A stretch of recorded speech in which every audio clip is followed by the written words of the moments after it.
this is what it's all about. This could potentially be the game that sends Afreeca Freecs to Busan. Certainly could be. Let's jump into game number 4, pick and ban right now.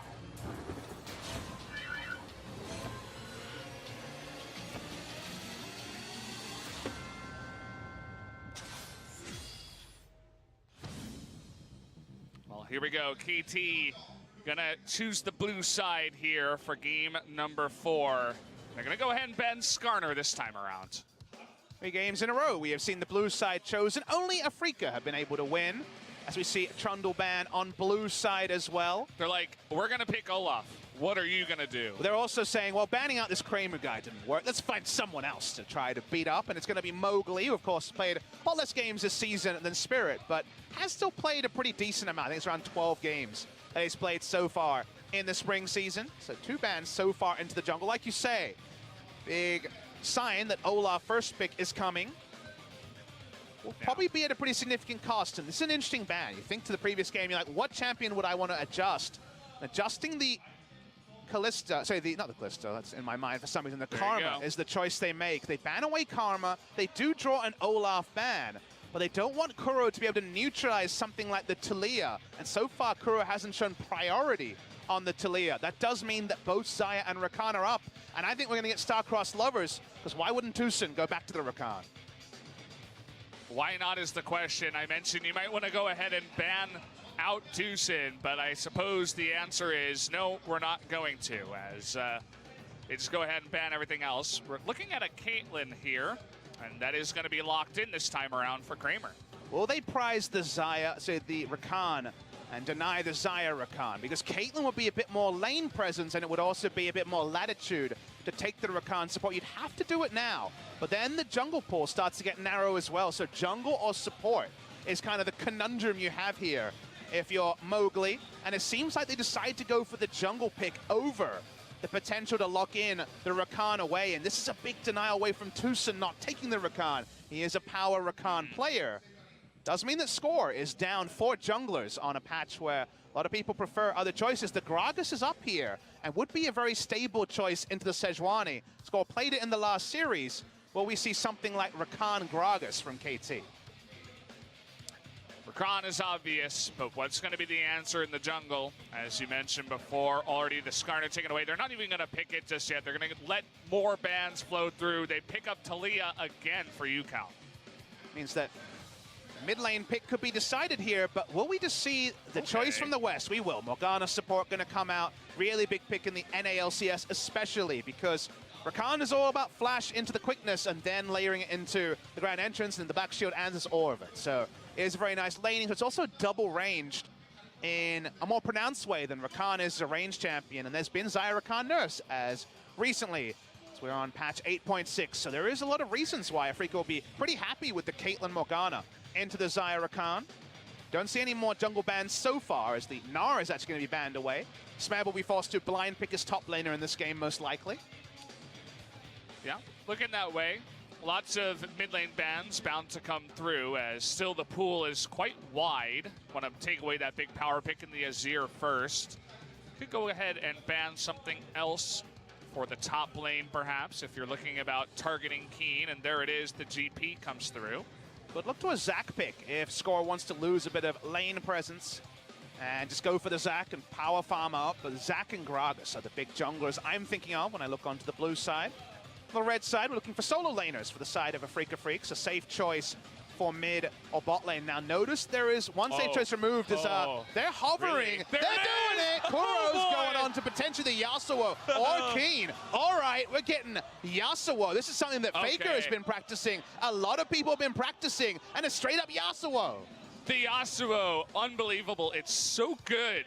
Into the Taliyah, but also Conqueror comes in. Another fantastic rune for Yasuo. It gains so much power. They bring it out the second trump card here for Afreeca. Really good. Against the Explosive Cask is the win wall as well from the Yasuo. So we're getting a lot of value out of this effectively Yasuo pick that could be top or mid lane. It's a flex pick Yasuo. Very interesting. KT are going to definitely be surprised to see this from the side of Afreeca.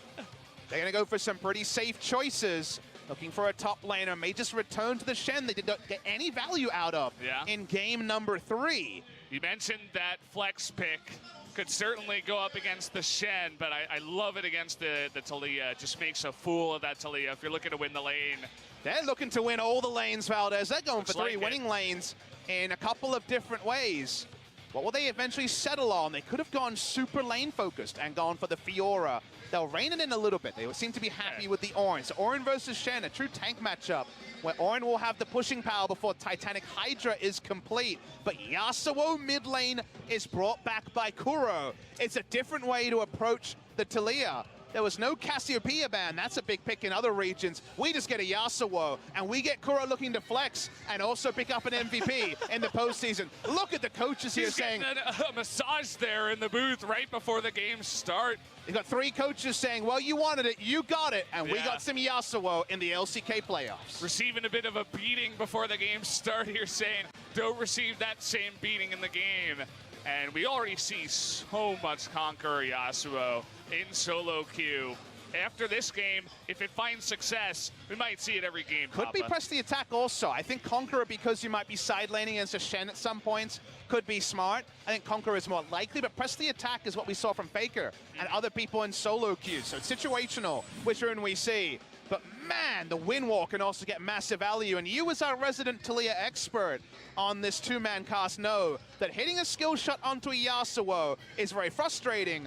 Now, early game, Score can also set up a tent mid lane, and you can also make the Yasuo chain feed. That is also an eventuality when it's Yasuo in the game. There's so much outplay potential, too. You mentioned how it's good against the explosive cask as well.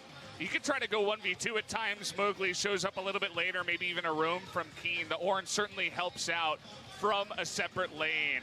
Either way, guys, a really exciting game number 4 draft should make an exciting game. Let's jump into it right away.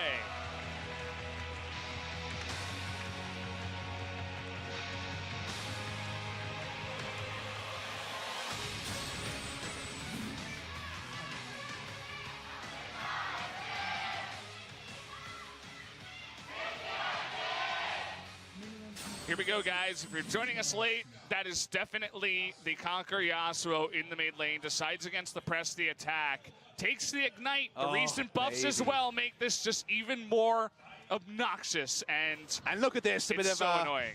A bit of extra zoom here for the style choice in the Yasuo mid lane. So good. Kuro's has played 6 games of Yasuo, 5-1. It's actually one of the picks that has worked well for him. Kuro's been always a player that picks up stuff really fast, but clearly we know after the first or second game, is it a Kuro champion or is it not? And Yasuo was one of those many moons ago. I remember watching the 1,000 kill video that OGN made about Kuro to celebrate 1,000 kills, and he made it very clear that his Yasuo was something he felt was forgotten, but something that he could bring back at any moment. We see the return of the Yasuo. Kuro, when it comes to players to prepare for, we've watched his solo queue, and actually, he's very heavily hiding his picks. He doesn't play on his main. Even other accounts that are rumored to be Kuro, he's not playing a lot on. So knowing what he's playing at any time is difficult, and in a clutch game, in a game where if they win, they go to the final, he brings out the Yasuo. He had his pick of the litter, too. KT taking a little risk before this, picking the Taliyah into Kuro's LeBlanc even. That was open. It wasn't banned this time around for the first time in this series, but instead he decides to bring out this pick. It means a lot. You talked about hiding picks. He must have 20, 30 plus games on this to actually get the go-ahead to play this. And let's see what happens bot lane, because we saw level 1 going into the Tormented Soil as Kuro takes a couple of bad trains on the back end.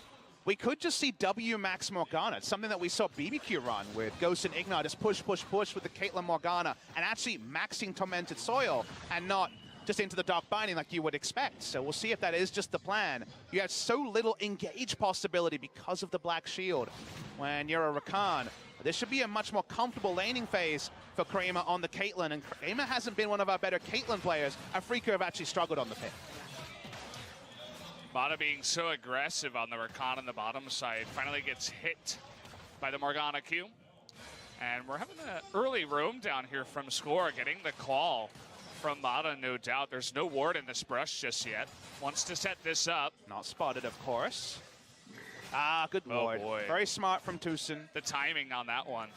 The only aggressive vision they had was the Raptor camp, but they had enough information from there. There was actually no forward vision at all from Afreeca, so very nicely intuited. Not going to be any lane gank, going to be successful. Yasuo backs away. Hey, he's up in CS, even if he's taken some bad trades in the mid lane. He'll keep pushing through, and here are your Yasuo runes. So in case you wanted at home, Chrysalis is taken in the Resolve tree and the bone plating on patch 8.6. Presence of mind, okay. That's, are we sure about this? That's actually a graphical issue. Yes, it is actually a graphical issue. Not a fourth secondary rune taken there, unfortunately. All right. All right. Or I should say, fortunately. You definitely want the Conqueror instead of that one. It's so uncommon that they don't even have it, so they just use a different Conqueror is new, graphic. it's true. We're beta testing here. Sorry, guys. Spo TV sometimes. Yeah, rune issue, I suppose. Monopoles. Yeah. It's a quick one. Smeb gets away from the gank. Mowgli a little bit far ahead on Score, as Score was, of course, going for a little bit of a cheeky early gank on the bottom side. Such a different approach here from Kuro, who went the Karma, which was a utility pick for the Kai'Sa, but also stopped the Rones coming through him. And look at this. He didn't go Presence of Mind. Amazing. Very standard aggressive rune page here from Kuro, largely for killing squishies. He'd love to kill a mid laner. If we're looking for knock-up synergy, the Q from Mowgli, that's going to be there. Of course, Keen has an AoE knock-up as well, and those are the big knock-up synergies that Afreeca are able to send through. Yeah, I mean, we were talking about different picks for Keen in the top side, and certainly the Ornn helps facilitate the Yasuo overall, more so than a Vlad, who doesn't have a knock-up. And it's another pick that he hasn't played much. It's only one game in the regular season on Ornn. No surprise that Keen can play the Ornn. But this series started off with him looking like the inferior Smeb when it came to the ability to play those skill matchups. He's turned it on the last two games, being a lot more stable. And Ornn is the epitome of stability in topside. That was an unintentional rhyme. But it is something that you can pick and should be very, very competitive. No solo kills expected for Smeb in this matchup. Going to be pretty even up on the top side. And both of these junglers have been hanging around the bottom side. Certainly the pick potential with Caitlyn Morgana makes it very enticing to try to go for a gank when you also have all that CC on Sejuani. If you catch anyone, you should be able to CC them to death. Already the laning phase looking a lot better for Afreeca on this Caitlyn. A lot of our top teams have really struggled to wield the Caitlyn in the sort of fashion that justifies the first pick status we see for Caitlyn in the EU LCS and other regions around the world. Seeing Bang, for example, just kind of lose lane on the Caitlyn. Kramer and Ruler have both lost lane on the Caitlyn. Usually it's about smart bot side macro where you walk up, you win the 2v2, and you take those pot shots on the turret, doing your best impression of Uzi in full flight, trying to at all moments both punish the laners and the turret as the Caitlyn, and so far so good. Don't have the confirmation on what Tucson is maxing, but very much could be the tormented soil for the push. We've seen Tucson pop off on Rakan, we've seen him do it on Alistair, even Braum at times, but don't really have too many highlight plays of his Morgana. I'm curious to see how he can reinvent this champion before our very eyes. No doubt that he can do it. No Gragas buffs on patch 8.6 and 8.7. Those AP buffs have gone in, which might actually see a bit of Runic Echo Gragas come back. Still probably going to be full tank from there, but this one's going to be Cinderhulk, and it's just Gragas for the cask largely, and the engage potential. We mentioned the gank potential on Yasuo early, and honestly at all stages of mid lane. He's a very gankable champion. That hasn't happened so far this game, and Kuro going blow for blow with the Taliyah. It's pretty happy times for Afreeca. Yeah. Mention how the Yasuo is good into the Taliyah. Certainly okay. Def going to be locked up here. That's kind of a max range too. Going to eat that. Pretty unfortunate. He was looking very, very frustrated in the booth after game number 3. Of course, getting caught by Tucson's fantastic engage. We'll see if he can kind of pop back into his, get his mental back into his head. And it's definitely something we have to share with the viewers. It wasn't caught on camera, but like you say, looked very despondent during the games. He stayed in the booth, was getting a couple of words from the coaches. That is, what you expect with Deft. He's always been a very emotional player. but definitely needs to keep that in check as we are now backs against the wall for KT Rolster. Taking another look at the Yasuo. Early game should go over to the Taliyah with her pushing power and her poke power, but you can already see the Seeker's arm guard coming on to Yukal. Definitely necessary. You do not want to be all in against that Yasuo. You need that extra armor just to stay alive. Especially as the game goes on, the Yasuo builds up some items. A lot of outplay potential with the champions he's facing for this Yasuo as well. Sort of Yasuo that could rip through a team fight later on. Obviously, very, very strong at dodging skill shots because of his kit. Game pace has been slowed down. No turret yet claimed by Afreeca, but a lot of returns to bot side is what we expect. It's going to be the Q-Max, so very much going for the picks here. Trying to land those Dark Bindings rather than the Tormented Soil Max I was referencing that we saw from Ignar on BBQ. Bit of a mix-up here. Looking to lock them down as much as possible to help out the Caitlyn and all that good stuff. Score now on a ward means that Afreeca is going to back off here and going to be safe against any ganks. Does feel like KT once again are trying to play around timings. They have a much better roaming team. They still have Stand United and the Weaver's Wall from the mid side. You need to be picking up those Drakes. Not going to be as early as with an Olaf. They start this one off. Let's see how much we see is instant engage. Bada looking to get on top of Mowgli, but he gets away. So much use to try to get that kill. And now KT, they're all alone in the pit here. No way to get on in there. Not going to dive in just yet is Kuro. Keeping his calm. So many knockouts, but no kill just yet. Bada finally does go down. Nice auto there from Kramer to take him down. The spike fight going to come in. Is going to go over to score here, but so many low members of KT. There it is. That's the double kill onto him, and now Yukal goes down.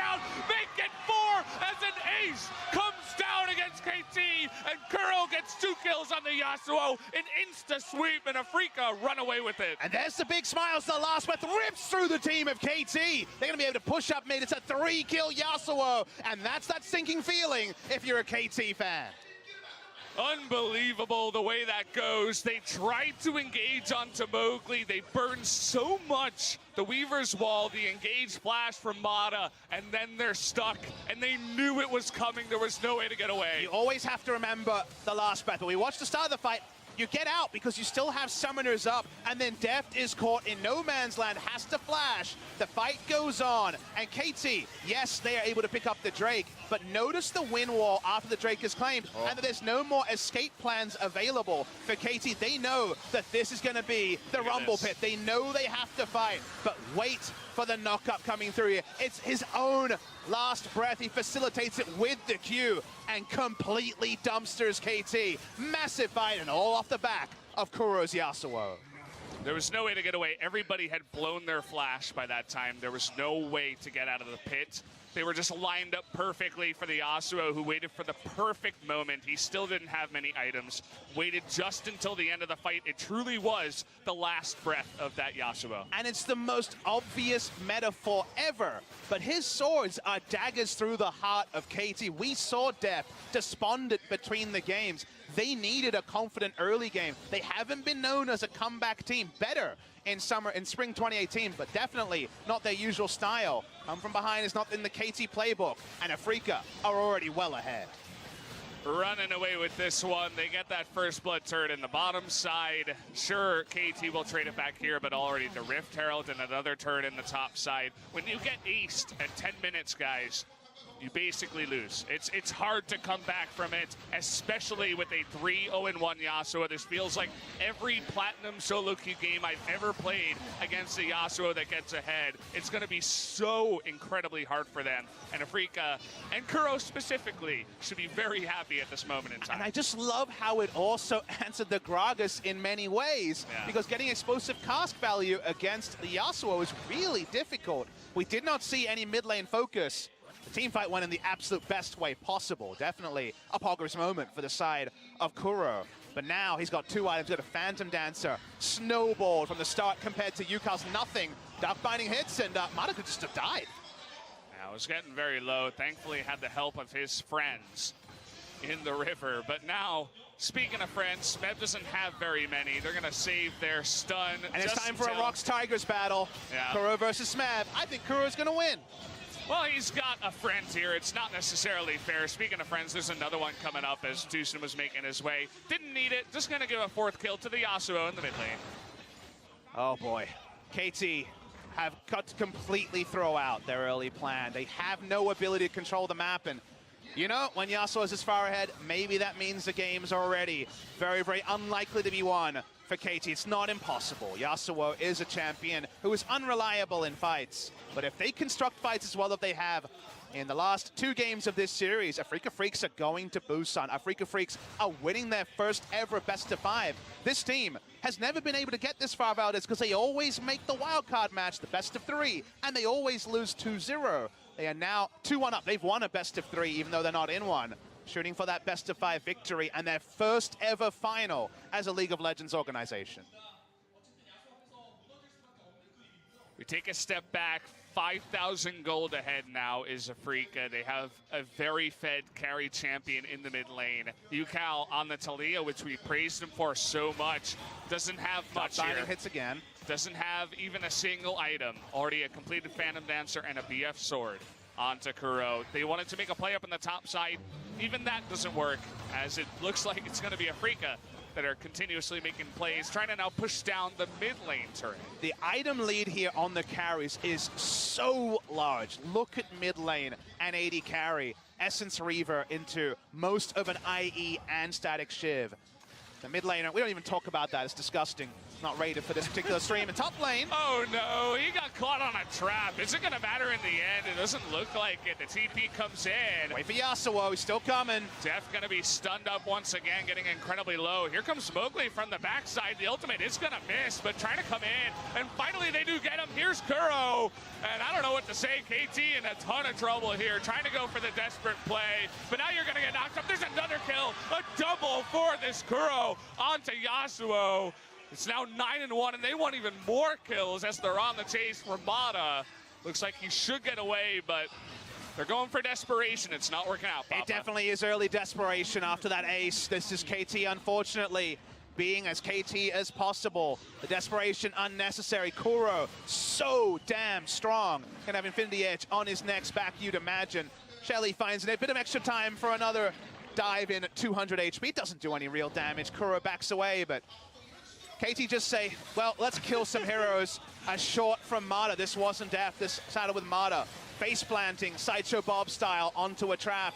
And even though we did not have the Yasuo and Sejuani there from the start, KT, with that desperation, are so far out of position. The ult misses from Mowgli, but the moment that Kuro hits the fight, you know it's all over. Yeah. Let's clean up as much as possible. They get 2 more kills on the backside to make it 3. It's just clean up from there, as you mentioned. Infernal Drake to add insult to injury was the second one for Afreeca. Kuro doesn't seem to care at this point in time. Does have the red buff. He's going in. Is going to miss. His turn to fall flat on his face, as perhaps getting a little bit overconfident in this one. Just Yasuo things in this particular game. Amusing stuff there, Kuro. Tried to outplay the cask. He wasn't even up for score. He didn't need to use it. They got the kill. Okay. Take a deep breath here. KT say, okay, we got the kill. And I think a lot of what they were doing topside was confidence boosting. It's let's just 4v2 kill some people and feel good about ourselves after losing the ace so early in the game. That's a free pick. That's also a very big bounty going to the side of KT. Doesn't necessarily change the state of the game, but it is a confidence booster for KT, who looked woefully low on confidence in the first 15 minutes. Yeah. They give that extra gold over to Yukal as well, who finally picks up his Archangel staff here alongside the Seekers. So can finally begin to crawl his way back into some semblance of some items in this game. A resident Yasuo building towards an Infinity Edge, of course. 1,500 gold ahead of his opponent, despite being 7 CS down. That's what 6 kills will do for you in the early game. Anytime Yasuo is ahead in gold, the pain can really come, and it's all about 7 to 10 minutes. A straight-up Phantom Dancer from 4 kills and a bit of farm over the 4-minute passage between 6 and 10 minutes. Meanwhile, Yukal's been doing his best. Notice the tier came at 15 minutes, so the Archangel Shield, which was nerfed on 8.6, is going to be later into the game, less relevant to be calculated in. Yukal and score I mean, this is what you got to do when you're this far behind, but it's double control war, trying to gank a Yasuo. But perfect read out of Afreeca, out of Kuro and Mowgli, the mid lane there in jungle. They're going to find Kuro's going to face check anyway. He's Yasuo. Yeah, it's kind of unfortunate for him. Trying to turn it around, but with the Shen coming in as well, no way to get on there. And it looks like KT, this is actually going to work out for them. It's now Mowgli with nowhere to go. Smeb just blocking the Arctic Assault, and it's going to be 2 kills to the side of KT. I like how KT approaching this. They're doing the keep it simple, stupid method, the KISS method of saying, let's just get some picks. Yasuo is going to want to hit a side lane. He's super strong. Let's find him and take him down. And so far, that is definitely the sort of thing. We've all played games, maybe not at the highest level. We've all played games and know how much confidence boosting those 2 kills onto the Yasuo will be. Get the kills, reset. It's not going to arrest the gold lead. It's still massive, but it is going to arrest some of the mentalities. And it's good to see KT still fighting and not just rolling all in and rolling over. Yeah, it's going to keep Kuro honest, too. When you're 6-0, you feel like you rule the rift. But when you're 6-2, you got caught with your pants down twice. Are you going to push up as aggressively in the side lane? Not really. You have to respect that, even if you are still so far ahead. So it's a good way to also cut down that carry that is super far ahead. So let's turn it over to Afreeca. What do you do now after you feel your mid laner go down twice? His flash is going to be up soon. Yeah, okay, we've got some sick items. The Infinity Edges are there for both of them. I think actually allowing Kuro to play on the strong side for a bit, where they have a bit of vision control be put down by Tucson and the rest of the team, would be behooved, so he doesn't just face check and die. Yasuo is all about pressure. It's one of the reasons why, if you have a top lane Yasuo, you've all felt that feeling of, well, he's died 5 times, but at least he's pushing. At least he's affecting the map. If your Yasuo is getting pushed in and died 5 times, sorry guys, you're losing your LP for that one. But it's all about creating pressure with the Yasuo, and then the team fighting as the game goes on. And now he's away from all the control wards that KT have set up in the bottom side. And still playing it very slow. He's not pushing it in very fast. He's just trying to farm up here. Doesn't want to go too far down the river. As I said before, you got to play it safe when you know the entire enemy team is out to get you. Look at this Yasuo holding the wave. First Yasuo in the history of competitive League of Legends. Or solo queue. Look at this. He's last hitting as Yasuo. This is rarely seen footage. We should definitely have clipped that. Yeah, get a highlight reel of that one. So that's all the Yasuo players. That was the most unlikely thing we'd see today, Valdez. Let's be real. No Yasuo player can watch a video that's over 5 seconds long. So nobody's going to watch it anyway. They can only see the pentakill montage just instantly with last breath. Yeah. Well, as we said before, he's still sitting on 2 huge items, right? The Infinity Edge. We mentioned him. We mentioned the Caitlyn, too, who also has her own Infinity Edge. About a half item ahead of Xayah now in this one. And it's going to be Afreeca's turn to make some plays around the Baron. They can certainly put some nice vision down. They're so far ahead, still 5,000 gold at 21 minutes. But they haven't grown what was a game-winning gold leads. When you saw those 4 kills, you even said basically like, yeah, teams probably don't come back from an ace that early in the game. Those 2 picks mean the gold lead has never grown. It's going to take another proactive play. Weaver's Wall will check this very early. They back away. Afreeca had the sort of gold lead where if those 2 kills didn't come through and they just played logical League of Legends, they win 95% of the time. Suddenly, they've had their lead corralled. It's never grown. And while KT aren't back in the game, they're not out of the game. And that was the most likely outcome of those early kills, especially with KT being a very emotional team. Yeah.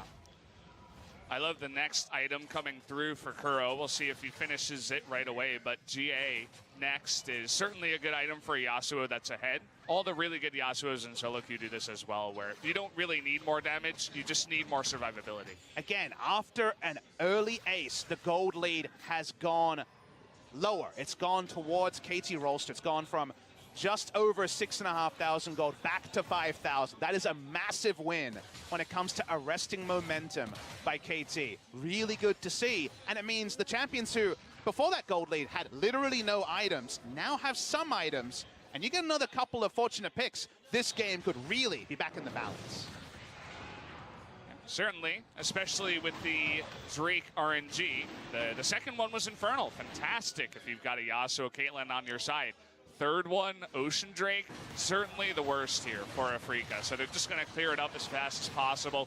Hope for better RNG for number 4. It's going to be an Infernal, so nicely done for them. Rolling the dice very well tonight. Gambling illegal in Korea, but you always get your gamble on when you take away one of those ocean drakes and hope something better will emerge. Looking at the gold lead, again, no monstrous lead. The Yasuo is not 3,000 gold ahead of his opponents, only about 1,000 gold ahead. Things are getting more to normalcy. KT have very impressively got back into this game with very low-risk plays. They've gone low-risk, medium-reward as a team that's known for high-risk, high-reward basically every time. A whole year of playing no tank comps in 2017 meant they were not able to actually close any of the big ones they would have had on the checklist. They're keeping it together. Kuro hits the side lane again. Doesn't have too much coverage, and they're going all in. Oh boy, see you later, Yasuo. Somebody report this guy. We'll see if Kuro can get out of it, though. Trying to go 1v4. Can't quite do it. And another fantastic setup out of KT. They're trying to make the impossible possible tonight. They just keep outnumbering around the Yasuo, and this might be Baron to KT. They're certainly going to go try to control the pit. This has been expert stuff at shutting down the Yasuo. Weaver's Wall. Oh boy, now let's see if Kramer can headshot some people to death. He is going to flash. One more would have done it onto you, Cal, but he's too low now, and he can't really help. Deft runs into a trap, unfortunately has to blow Featherstorm. And okay, KT, they're getting aggressive. They're feeling the waves now, the confidence after 3 kills on the Yasuo, but let's not get too far ahead of ourselves. It's so amazing, but somehow KT's disappointment instead of the usual excitement in the early game have really squared them up. They're playing much more standard stuff. They get the pick, and then we start face checking Caitlyn's, and now he might just die. No Featherstorm, so close to going down there. Unbelievable. Death, though, going to get extremely low, means that, again, with no Featherstorm, he cannot stay here. Turret easily picked up. They still have the trap line around the Baron. KT were far too willing to face check onto a Caitlyn that had free farm. Has 3 items, and they were walking into her damage. Definitely stay away from the face checking is all I will say. He is, yep, he's been guilty of that too many times in his career. So back away, still overall a good move from KT. Again, the gold lead will never grow past the 5,000 to 6,000 it has been sticking at for the majority of the game.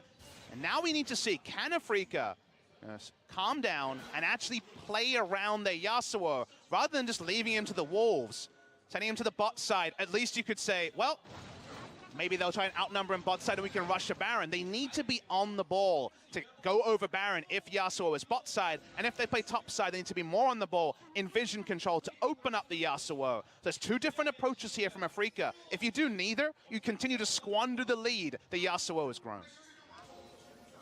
Yep, he's going to be sitting there. That Ignite getting less and less useful as the game goes on, but we'll see if he can actually make plays now that he has his Guardian Angel, and hopefully doesn't get picked off for a 4th time in this game. That would be a hilarious way to go into game number 5, but we'll see if he can get there. He's beginning to settle down. Kramer's getting some unbelievable items and headshots now. The crits are going to be off the chain. Let's see if Afreeca can try not to throw this one. They are still 6,000 gold ahead. We'll see what they can do. Oh, deep breaths. This game seemed to be over early. It's not. Weaver's Wall just to separate threats, but it's going to be shorted by the Wind Wall. Remember, Wind Wall and also the Unbreakable from Braum are the famous things to interrupt something like the Weaver's Wall. They have that tool available, and getting close to level 18 will be a shorter cooldown on the Wind Wall. Smeb goes for the split push. No teleport on Keen. Afreeca have to start the Baron. Yep. They do KT being real slow. Damage. Okay, there you go. Should be going down. Mana's going to be the only one to get close, but they're just going to give it away. KT decides to take it slow, but here's Ornn. That Ornn pick is going to be, okay, everybody dodges it there on the backside.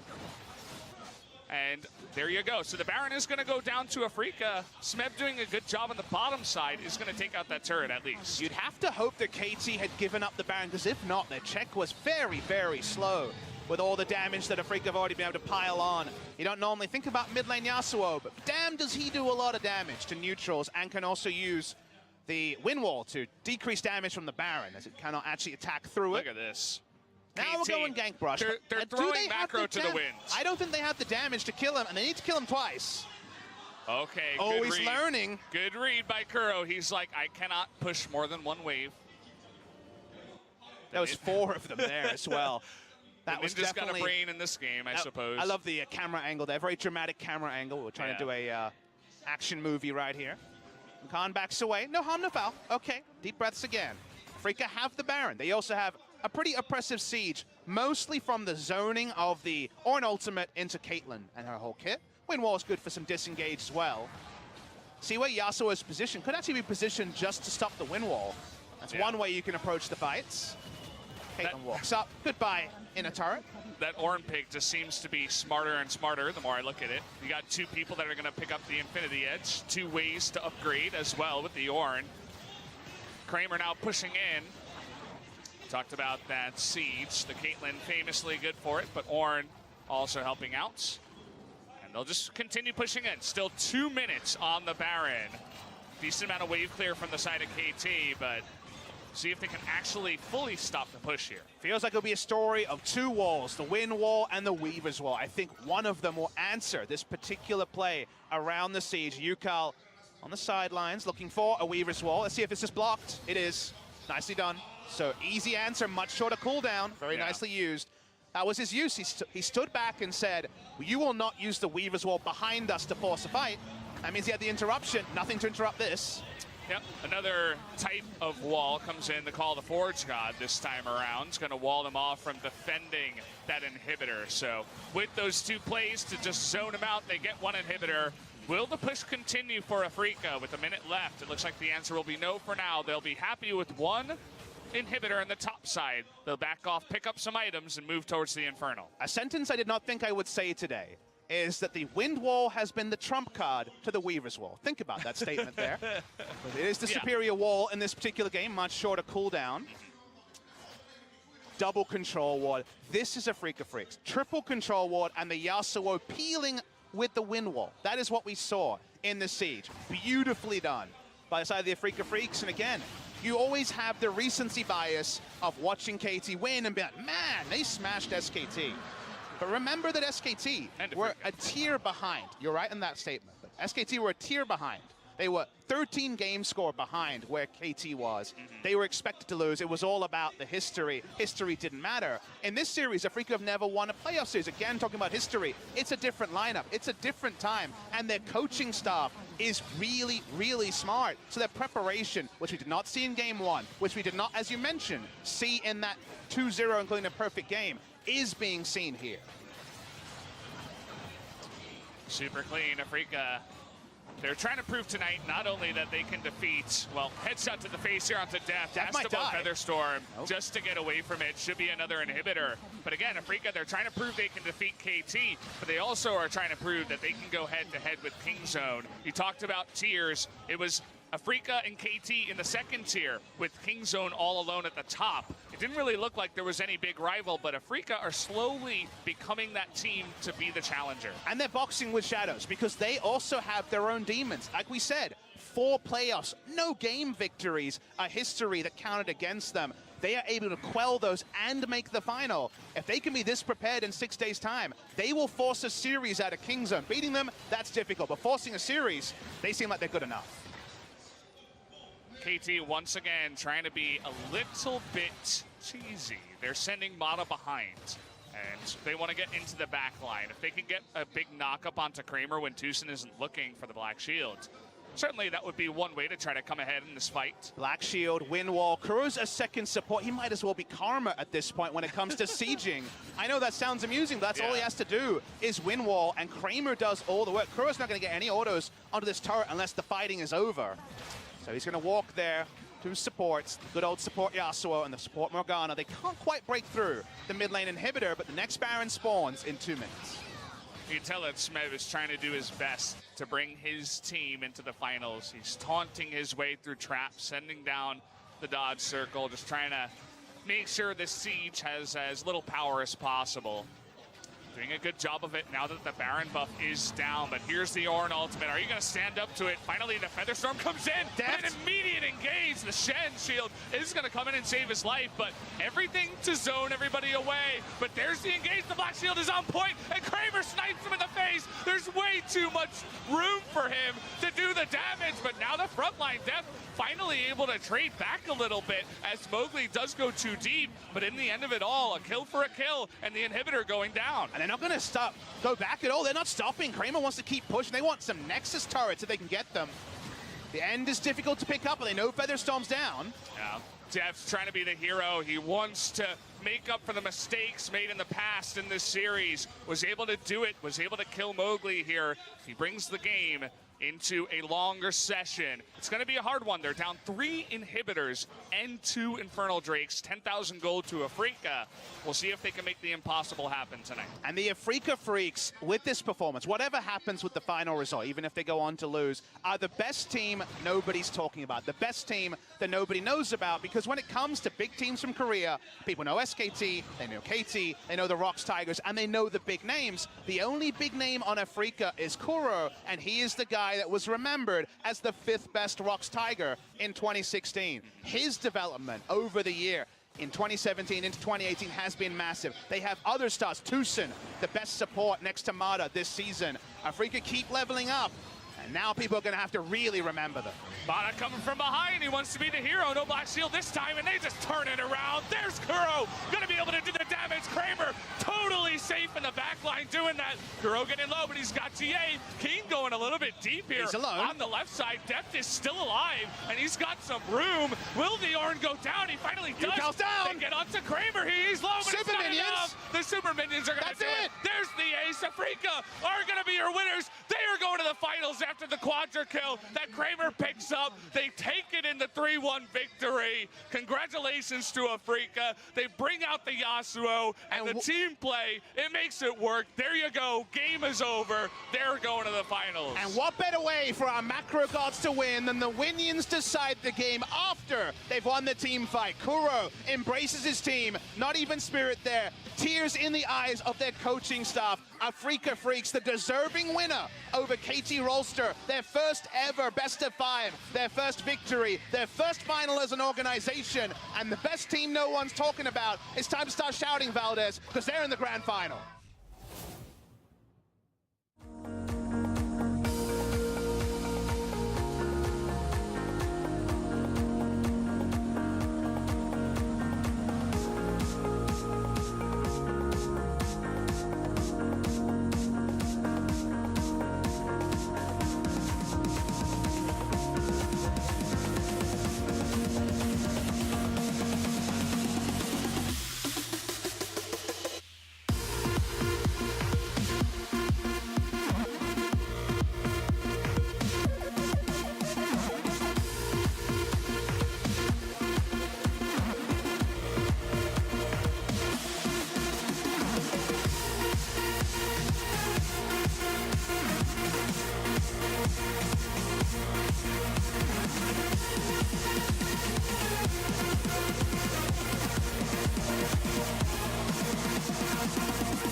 Thank you very much, Dash. I've got to agree with you and everybody except for Jat on the desk. I'm looking for 5 games. I want to see this one go the distance, boys. Yeah, I always love me some Silver Scrapes, especially at the live events. Oh, especially if the games are close. Like, we had that semi-final that went 5, where it was back and forth. That one was a nail-biter. 100 Thieves able to pull it out, but now up against TL. We'll see here, but I am so excited. Picks and bans already underway. Picks and bans starting out with targeting the supports. Such big players for both of their teams. Ole, just last year, first team all NALCS support, and this year, Afremu getting the MVP. Definitely going to change the way these team comps lay out. And when we're looking at these bans here, we're seeing some kind of standard here. The GP, even though it's not that important for both these top laners, they don't play it that often. They favor the tanks. It affects the bottom lane. And like the desk was saying, the bottom lane is where we're expecting a lot of action. There's a ton of focus on these bottom lanes. Both carries have done so much of the heavy lifting for their teams throughout this split. It's no surprise to see them concerned about something that might be able to tip those scales. All right, Team Liquid throw double bans at the jungle. They follow the Trundle up with the Olaf to push down to the Sejuani's exact sort of tier that we're going to see from them, and they'll probably be picked up in the first tier of bans. If you're going for Skarner, that's what I would expect because that's in that S+ tier still. But then, since there's 3 junglers up, you don't really have to rush it here. But if they go for that, it's like they were saying on the desk, priority for Meteos, farmer clear, or faster farm clear is a little bit better for him. Meteos also, just as a player, specifically loves playing Skarner. He's talked about so many different aspects with this champion. He loves clearing the Raptors, as well as getting in for those Predator ganks. A man after my own heart. Skarner picks something that I'll never criticize a team for going after 100 Thieves, locking that one in first. Like you said, it appeals to Meteos' playstyle, sets him up to be successful, and he's also been a critical part for 100 Thieves, especially in recent games, getting them where they need to be for these victories. Meanwhile, on the other side, though, they did have to give up to Team Liquid the Caitlyn pick that we've been talking about so much, being a very high priority in both of these team strategies, especially since if you're going to pick one of those other level 6 crowd control AD carries, they're going to have to make something happen and divert the Caitlyn scaling. Exactly, and the thing that's absent here for me that's been in almost every other pick ban, Xayah Rakan, at least a ban coming through because it's a very powerful bottom lane. And if 100 Thieves, I would expect them to go for something along those lines here, but it looks like they don't want to have mid lane banned out with a priority for TL. Yeah, and if you don't go for it in the double pick here, then you don't want to get half of the duo. So it looks like that one probably will pass through the fingers here. Raya's very high priority, though. We saw in Team Liquid series as well, Pobelter utilizing that champion very well, roaming around, and it is a huge pick for Ryu, one of his most played. Yeah, exactly. It is his most played champion. He loves to play to the side lanes with the Taliyah, the Ryze, and Ryze goes up even further because they ban the Cassiopeia themselves. 100 Thieves will also get themselves the Tristana here. You're going up against something that can carry in the late game like the Caitlyn. You're answering with something that can do the same with the Tristana. If you watched EU earlier today, you got to see exactly what Tristana is capable of, and the Thieves would like to reproduce that here now. All right, maybe we'll see some Reckless-S play here from Cody Sun. Early on, her range was nerfed, and it does offer a little bit more effort from him.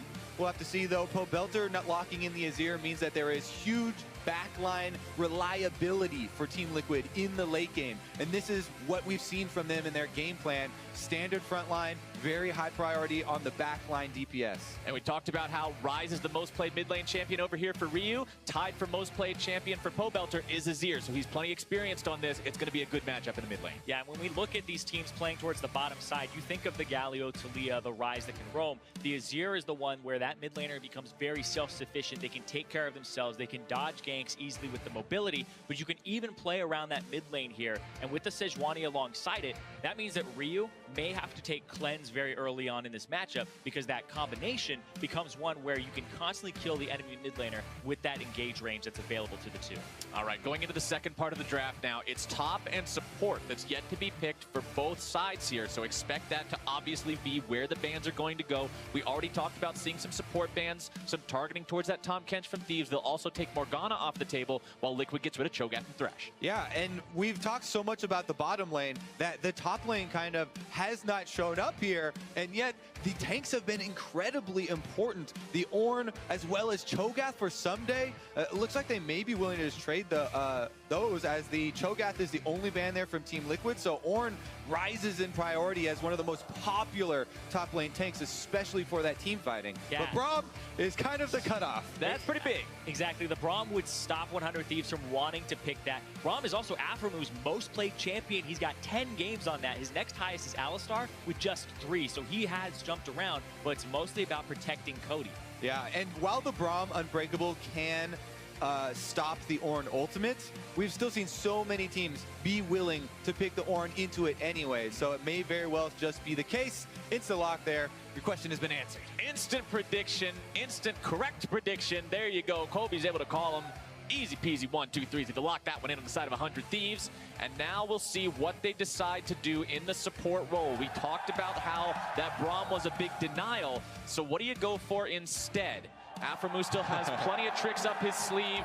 Bard is one of those signature champions we get to see from him, but the Alistar, that second most played pick, that's the one they're going to lock in for game 1. And this is a very forward-facing, offensive-looking 100 Thieves lineup here. They have tons of hard engage to play with. They also have the mid laner that has the possibility of going side lanes very early on, and the Tristana is an all-in AD carry that can look for those kills. Yeah, great scaling as well. So playing for that late game, the 100 Thieves kind of MO that they've been operating with. And the Singe there for impact. He played this earlier up against Cloud9. Now we're seeing why. Just the Cho'Gath ban there, trying to attack some days.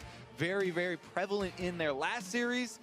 And Impact, once again, pulls out the Singed. He's put more practice in it, you would want to assume, than last time. He had the interview after that first game, he pulls out Singed. He's like, yeah, it's been a while, but, you know, it was a good counter pick. Well, the team obviously has the faith in him to allow him to say, okay, let's go for this. Let's greenlight the Singe pick. We believe that he'll be able to pull this one off here in game number 1. And if he can, then that just creates another pick that your opponents have to be thinking about for the rest of the series. Exactly, and the way that Singed approaches fights is not front to back. He usually will come in from the side or a flank and ruin your battle lines, have the ultimate on, wreak havoc, and against something like a Tristana, he has a grounded effect, so it can be very potent to actually get a carry thrown into your backline. There are a lot of options with Singed, and a lot of them do depend on item builds because he's so flexible. You can play him as the split push annoying style that everyone knows from solo queue, and we also have seen Impact build a Righteous Glory and try and charge into the backline. Exactly.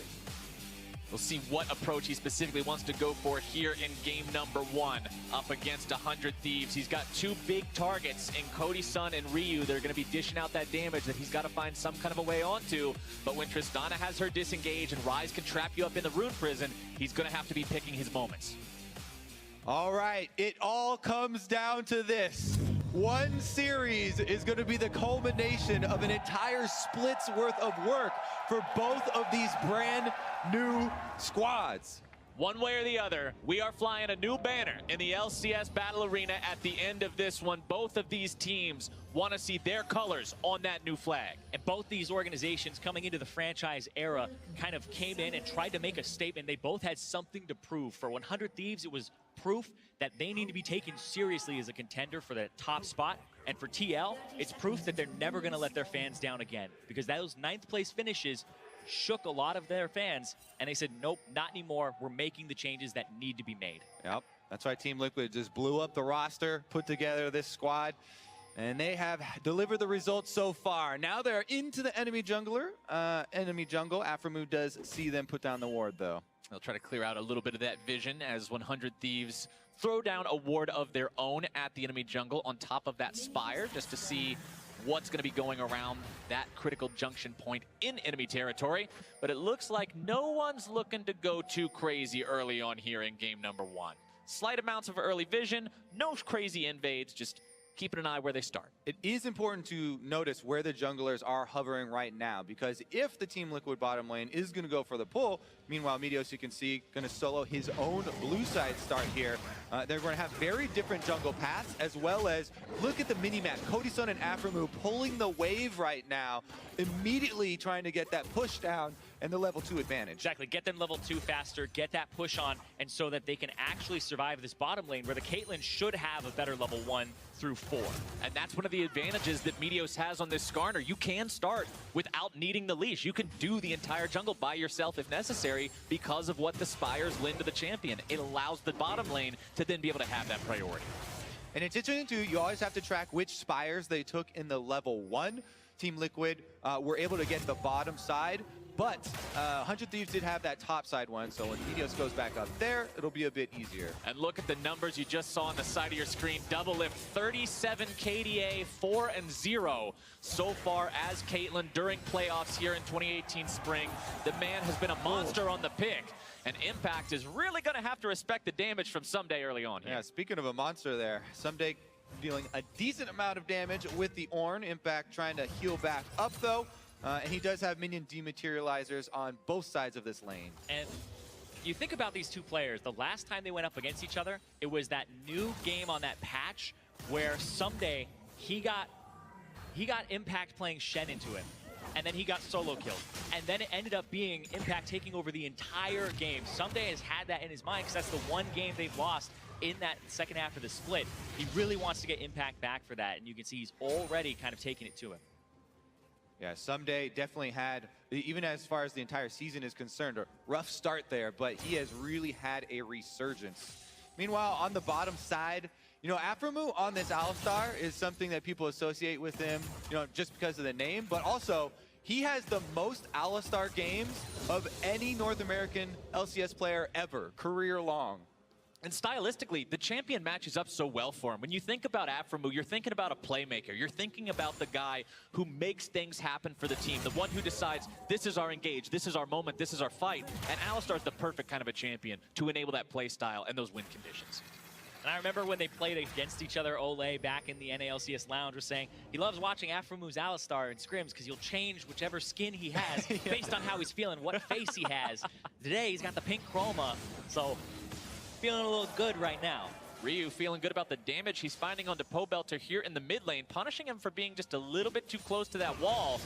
And we talked about this mid lane and how these guys have both got plenty of experience on these champions. That means one little step out of place and you are going to be punished for it. Yeah, Ryu on the rise was able to use his push early on, get enough money for his tier, then you use your teleport back for your first teleport.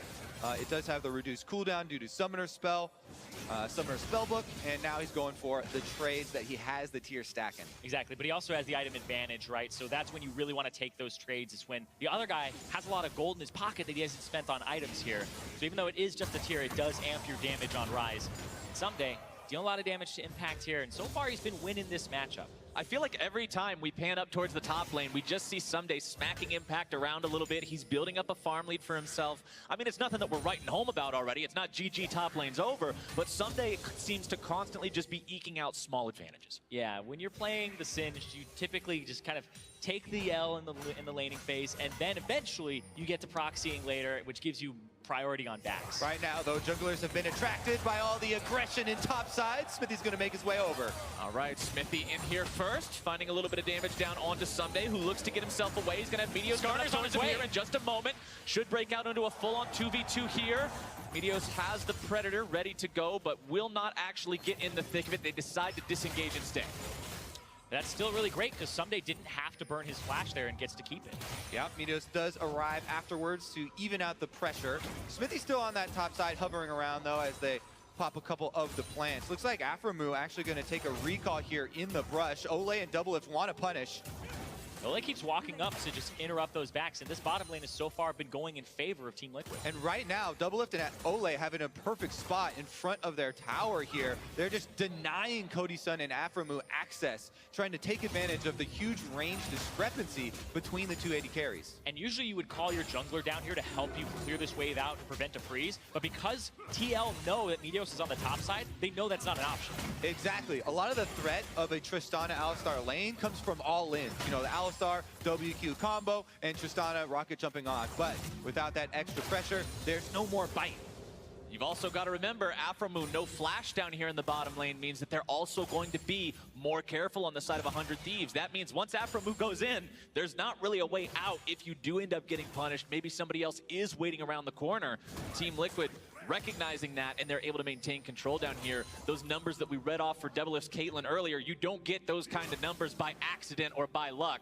This guy knows how to play these types of champions and be successful. Yeah, and he's been very successful in this game right now. If you look at the CS lead that he's been able to accrue, him and Ole consistently trying to put that pressure back. Cody Sun takes another trade there. Peacemaker landing. And this is kind of deadly here for 100 Thieves. The wave is going to slow push towards them, so you see them backing off. But then now Meteos is on the bottom side, but he is level 6 before Smithy is. So Meteos, this is the time where he would go for a gank with his flash and try to make it work. Yeah, it's one of those Skarner advantages. Predator also should be available very soon for him as he's got his boots already. Going to hand off the blue buff first to Ryu, and he reveals himself on this ward. So once again, when you talk about slow pushes, it provides two separate things. Like, there is an amount of pressure due to a slow push, and it threatens possible dives or threatens possible objectives elsewhere on the map while the big wave is being taken care of. And now you've got all of Liquid rotating over here, looking to take down the first Drake. Ocean Drake #1, just about 8 minutes into the game, seeing Meteos on the top part of the map near the blue buff. That's your green light to take down. Yeah, Meteos is going for the enemy red buff here, and you saw Impact already pulled off of the top lane minion wave, and he just went, okay, I'm going to defend the jungle. Team effort here to try and at least track Meteos and figure out where he is, like the analyst desk was saying. Ocean Drake definitely a big one for them to pick up, especially for Impact, who's been taking a beating up on that top side. Definitely wants to make use of that regeneration. Yeah. Later on, it can also help Singed a lot for proxying because the minions won't take off that regeneration and he can keep his distance from champions. Yeah, and he's all over that regeneration. He has the Corrupting Potion. He has 2 Dark Seals already to make sure he has that extra healing from the potions. And we have a lane swap here coming through for 100 Thieves. Because they have a wave crashing bottom, they get to do another thing with this slow push and go try to make a power play. Exactly. We have a bit of a pendulum here as the power swings back to 100 Thieves on the top side. Meteos never left after counter jungling up there. Nobody can help Impact here. It's a 1v4 under turret. Meteos has everything available here on the Skarner. The damage coming in, the dive going through. Impact flashing away, still looking to maybe survive. Cody Sun with the damage! And first blood to 100 Thieves. Cody Sun finishes that off. 100 Thieves make the first move, and they are rewarded for it. Turret also going to fall. Bonus gold available. Yeah, that turret is going down so quickly as well. And you see Smithy's on the top side of the map. He's not going to help on the bottom. And we saw 100 Thieves go to full 5 games in the semifinals. What was it that brought this team to come out with the victory over Clutch Gaming? The macro, the shot calls, making that extra element come through, and that's what they're doing here. The element of surprise is always something that you can leverage. It'll get you a win. It'll get you a large advantage because if they aren't expecting it the first time, it'll definitely catch them off guard. And that's TL going to have to kind of harden up and realize a lot of things can happen when the bottom lane backs. They could be anywhere. It's always nice to see a team that's in a bad situation react with a proactive move. Cody Sun and Afreeca were getting denied CS on bottom side. Double Lift was able to accrue and hold a decent CS lead, but they make the first move, they swap out of the bad situation, they get the first blood, they get the first turret, and they've got something back for themselves. And even though that turret count was evened up by Liquid shortly thereafter, the bonus gold from being the first ones to the trigger pull means that 100 Thieves still has about a 1,000 gold lead. Yeah, and that gold is spread out. It's not on just Cody Sun. He got that first blood, but he didn't get the first turret by himself. There were about 2 other people alongside him, so it was split up as opposed to just that 650 on a single guy. And when we see plays like this, and action is now starting in this game, you have to keep in mind the overall team comps and the goals of these teams. Double Lift and Pobelt are still trying to scale up on that Caitlyn and Azir for the deadly late game team fighting. We have some extra components here around mid lane that we're looking at options, but nobody takes the aggressive look. And there's been no swap back here from 100 Thieves to try and pressure that bottom turret. So Rift Herald is what you would expect to be in the future here for them. As TL, they notice there's a neutral objective up top, not on the bottom side, and they'll swap themselves up and try to match, once again, Cody Sun versus this Double Lift Caitlyn. Well, we did get to see Team Liquid take the first neutral objective of the game. The next Drake that's going to be spawning is that high-value Infernal Drake. We'll likely see both teams concerned and contesting that as well. Rift Herald alive means this top half of the map could get very spicy very soon. Meteos moving around, taking advantage of the fact that Skarner is adept at soloing these objectives because of his spammable shield, his high damage output with the continued Qs. They're trying to We'll force see it. if Liquid can move in time to stop this. Rift Herald. They don't have Azir, though. 1/3. Teleport is going in. They're going to go for it. All right, Ole going to be the one soaking the damage here on the front line. Afreeca backing himself away now as well. Ornn ulti comes through, but now the suppression down onto the TP. Impact going to find himself here in the middle of the fight. Cody Sun caught off to the side, having to jump away. Meteos goes back up the wall. Team Liquid still looking to make something happen onto Someday as Pobelter shuffles Ryu back into the river. Someday still running away. Pobelter in some danger. Multiple health bars all over the place going low, and Liquid finds a kill. 100 Thieves with nothing in response. A fight that started off by TL with a numbers disadvantage. They end up being the ones who get the kill. 100 Thieves, yeah, they're the ones who had the first start on that teleport, and they start the fight. But in the end, Team Liquid are going to get the kill onto Someday. They're going to get the push under the turret afterwards as well. And that is a huge momentum swing. What is Shelly doing? She's chilling, dude. Shelly's stuck in the river, by the way. I'm not really sure. She's as confused about that fight as we are. We're going to have to take another look at that one in a second here because 100 Thieves have the TP coming in. It's a 5v4. Pobelter is in the mid lane, still running up. As this starts, they survive for long enough. He is so far away Yeah, if you look at the top of the mini-map there, they had the Ornn teleport coming in. Someday cuts off most of Team Liquid, but then they just charge right into the fight and actually break the fight here before Pobelter even made his roam over. But then you have a couple questions about what Pobelter is doing over on this side, because he's got 3 members tangled up. Afreeca in the end gets him out of there, and during that whole time, Team Liquid were focusing down Someday for the kill. And we praised 100 Thieves a few minutes ago for being able to find the opportunity to make a proactive play when they were behind and get themselves into a spot where they were in the driver's seat. But Liquid, when it comes down to that micro level of calls, when it comes down to properly navigating the fights, you saw right there how adept these players are at making that happen. Exactly. Figured out the fight finally. Shelly can now return back to her home, back in the pit. So everything is settled, but 100 Thieves, that was a play that they thought would go their way, and it absolutely did not at the end there. TL able to kind of flank you around it, and now you have to go back to this dragon coming up. Yeah, we got to keep on looking forward here. The Infernal Drake spawning now, and you have to take into account everybody walking over from the mid lane. Still going to take a while for the DPS to arrive from Team Liquid right now. They are in Fog of War, though. Afreeca is going to be the one who takes the first bit of the aggro. Remember, he does have the ability to become very tanky. Impact now on the front line, going to be looking for some more. Braum ulti comes down. Suppression goes through. Impact going to be taken over. Cody is lower. Flashing over the wall, trying to stay alive. 1 for 1 so far, making it 1 for 2. Team Liquid coming out on top and winning the rights to the Drake. Yep, they're going to start up the Infernal immediately afterwards. The ping does go down on the top side. As you can see, though, the minions were pushing for 100 Thieves. Minions pushing for the Thieves, but it's Liquid that grabs that all-important Infernal Drake. Another big neutral objective going through for them. And 100 Thieves really got to be careful about how they're playing these fights. Exactly. These team fights going the way of Liquid just barely. It's ever so slightly here. Watch this. It starts off with Liquid getting the jump. They flip Afreeca in, but then Olay's ultimate ends up hitting Cody Sun here. Xmithy throws his own into that thick of the fight, and they are just chunking Cody meanwhile, and Impact gets the finish with the poison.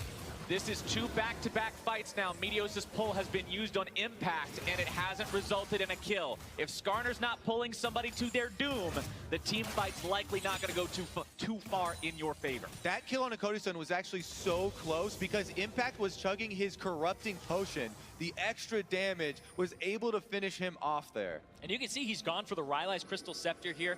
The Righteous Glory was something we talked about before. This is more, once he's in the fight, slow people down, slow down Cody Sun, wreak havoc, and just run around in these fights like we saw there, where he's another kind of diver that you always have to think about as a backliner. If you're playing front to back, you really have to watch out for this guy, because he will displace you. He'll throw you towards his Caitlyn or Azir that are doing massive amounts of damage, and it really does affect these battle lines. As we move more into the mid game now, that has to be not only on the mind of Cody, but on the mind of everyone in 100 Thieves. You've got an Ornn, you've got a Skarner, you've got this Alistar that should be keeping that Tristana and that Ryze safe.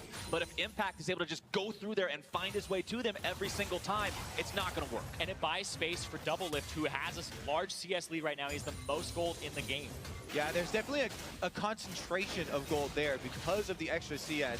Rift Herald now started up by Team Liquid. They just continue, force objective after objective. They're trying to push it. There's no TPs either, so these bottom laners cannot join right now if they wanted to. And you saw Impact had priority. He's already in Fog of War. Rift Herald goes the way of Team Liquid. That is 3 for 3 neutral objectives under their belts. A 2-to-1 team objective lead in terms of those turrets.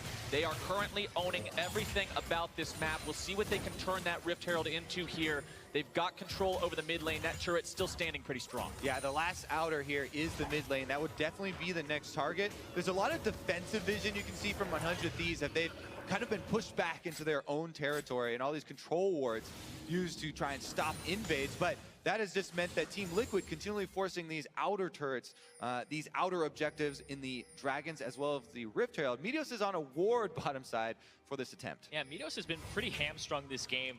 Impact has kind of had his number with wards, also stopping him from kind of getting around in their own jungle unawares. But Meteos hasn't been able to do too much, especially in these fights too. Like you were saying, Captain Flowers, those poles have to have a large impact on them, and it just hasn't been there quite yet. We are seeing, though, the Banner of Command here for Someday come out, and it looks like, yeah, Abyssal Mask next. So he got a lot of MR for himself. He's got ways to kind of deal with this push here, where if he were to get proxied, he could just lay down that cannon minion with a buff and make sure that Impact can't clear it out with Singed. And one thing you are seeing, though, because Meteos hasn't been able to get the pulls onto one of the two value targets of Team Liquid, neither one of those carries really feels the need to pay the Skarner tax yet. Sometimes against these suppression champions, you will see the QSS come out very early, but right now there's no concern about that for either Pobelter or Double Lift. Exactly. It's so hard to get to them because you have two of those Freljord champions, the Sejuani and the Braum for stuns and slows, and then you have this Singed on top of it. So Skarner, it's a difficult task to get to a backline. There are plenty of forms of initiation, though, available. And we're also going to have to keep our eyes on Ole this Braum, the Unbreakable. So often we see supports forgetting about the Ornn ultimates, using the Unbreakable for something else, and not having that for the team fight. If an Ornn ultimate comes through and sticks up the whole team, it makes the other members' jobs that much more easy, and Meteos can get one of those pulls. Yeah, you have to kind of force out that Unbreakable before you throw out that ultimate. So some days kind of secondary engage, and you're relying on somebody like Afromu or Meteos to really start these fights. See Ryu pushing up the top side here, just trying to get more map control, more map priority, shove this lane up, make Pobelter answer that. He'll summon up that special Sun Disc to help him defend that, but Impact, no fear this game, just continually causing that pressure in the side lane, pushing this up here as well. And they're waiting for an opportunity to use that Rift Herald from Xmithy. He still has that, remember, and that could reward them with a turret here. And especially with Baron in 45 seconds, more priority means more likelihood that you're able to get that objective. And right now, where 100 Thieves would want to make a counter move would possibly be when Team Liquid are spread out with Pobelter very far away. Because their advantage in mobility is in the Rise on the side lane versus an Azir in the side lane. You can see Pobelter there just roamed up to answer a minion wave, but during that timeline, Team Liquid cover the weakness. They have Impact join the rest of the squad for disengage, so they're not allowing the opening that 100 Thieves would want to try and take advantage of, and here comes the Rift Herald activation in order to get the mid turret. Yeah, remember, she takes off that backdoor bonus, so they're treating her like a minion. They're gonna run up with her as 5 members strong in the mid lane for TL and crack that mid turret. Rift Herald taking down the mid turret creates a pathway for Liquid to now rotate into another objective. The Drake spawning here in 20 seconds, the Baron just now going live. Liquid decides it's time to reset and be ready for those. Again, especially when watching both of these two teams, it's so much about the preparation for these plays. Impact was just pushing on the bottom side with his Rylai's Crystal Scepter. They prep that wave, then move up for the Rift Herald activation. They have now timed their recalls so that they can get back out onto the field in time for that Drake. Heading through, again, there's no deep vision for 100 Thieves, so Team Liquid get there just in time. Coming into the discussion on this game, talked about how neither of these teams wins explosively early when we heard win conditions from the desk and kind of how that's going to be played out. So you don't expect either of these two to really get off to one of those crazy starts where they're just running over the entirety of the game.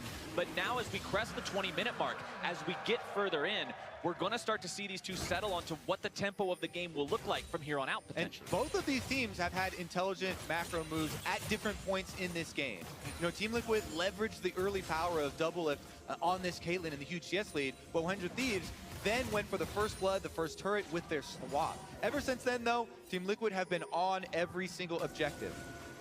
And looking forward, 100 Thieves, they have a 1-3-1 composition. So the macro for them is something they're going to have to tap into here. Like you were saying, Kobe, when Pobelter's in a side lane trying to answer the Rise, that's a large advantage for them. So 100 Thieves are looking to kind of pull apart the Team Liquid composition with a 1-3-1 when they can. But TL, they're really good in team fights. They have these two big hyper carries with the Azir and the Caitlyn, and right now, Double Lift even has a Zeke's Convergence behind him to amp his damage. And the difference of the completed Infinity Edge is huge on him because of the CS lead that they had from the early game. Right now is a big power spike for the Caitlyn. Yeah, when you look at the items completed on the side of Team Liquid, you've got your Nashor's Tooth, plus the Haunting guys there for Pobelter. Double Lift having those 2 crit synergy items like you were already mentioning with the Caitlyn. This team's at a point where they're very scary in a team fight. Cody says, he finished his. I want mine I gotta now. do mine. He's able to go get his, and the Infinity Edge is now completed. But they already started the push. And you can see Impact on the side threatening, forcing Cody Sun to play more towards the north here and away from him. Push and there's an engage. through, but there you go. Immediately shutting it down with the Unbreakable 100 Thieves. Looking to isolate something here, maybe go after Impact yet again, but they're not going to use the Skarner ulti on that Singed. They've learned their lesson from the previous fights. That's why, like what Zyrene was saying, the order of your initiation tools is very important for the 100 Thieves. They have to do something to try and get Olay to blow that spell before Ornn ult is used, or use it in an area where he can't easily take it out. Otherwise, get put to a stop very quickly. Yeah, you could see the thought process there. Ryu was coming in from the side to potentially root. Afromu looked like he was about to walk up, but got slowed, and they grab Sejuani, they grab it Smithy. Meteos decides this is the pull, this is the play, this is the initiation, and they find the enemy jungler. And again, Afromu and Meteos, they have had so many combinations this year. This time, he pulls them into the tower range for the headbutt further in to the tower, and they get the kill onto the front line. And I like how he headbutts him, then flashes and Qs, because if you headbutt Q, they aren't going to go as far.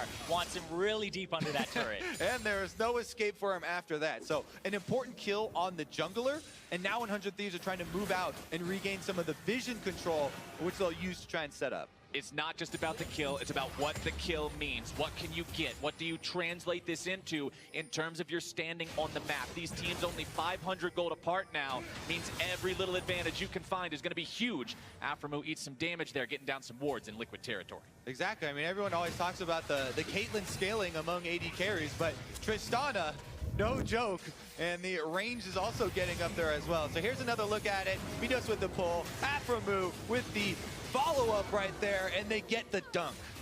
No way out of some chain CC like that between Skarner and Alistar. As long as they layer it correctly, you're going to be stuck there a while. Yeah, the idea there from McSmithy looked like he was going to walk through mid because he saw one of the members of 100 Thieves in about that midpoint near that tier 1 turret. Potential flank, potential setup, but they caught him red-handed looking for that.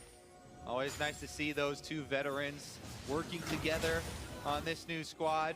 Right now, though, fighting over the control wards. That's something we've seen quite a few supports lose their lives over. And Ornn is flanking right now, and they see Pobelter top. This is the opportunity. Here it comes. Ornn going through, able to find a little bit of control through that one. Devil's going to be in some trouble. Knocked up into the air. Damage coming through. Devil taken down.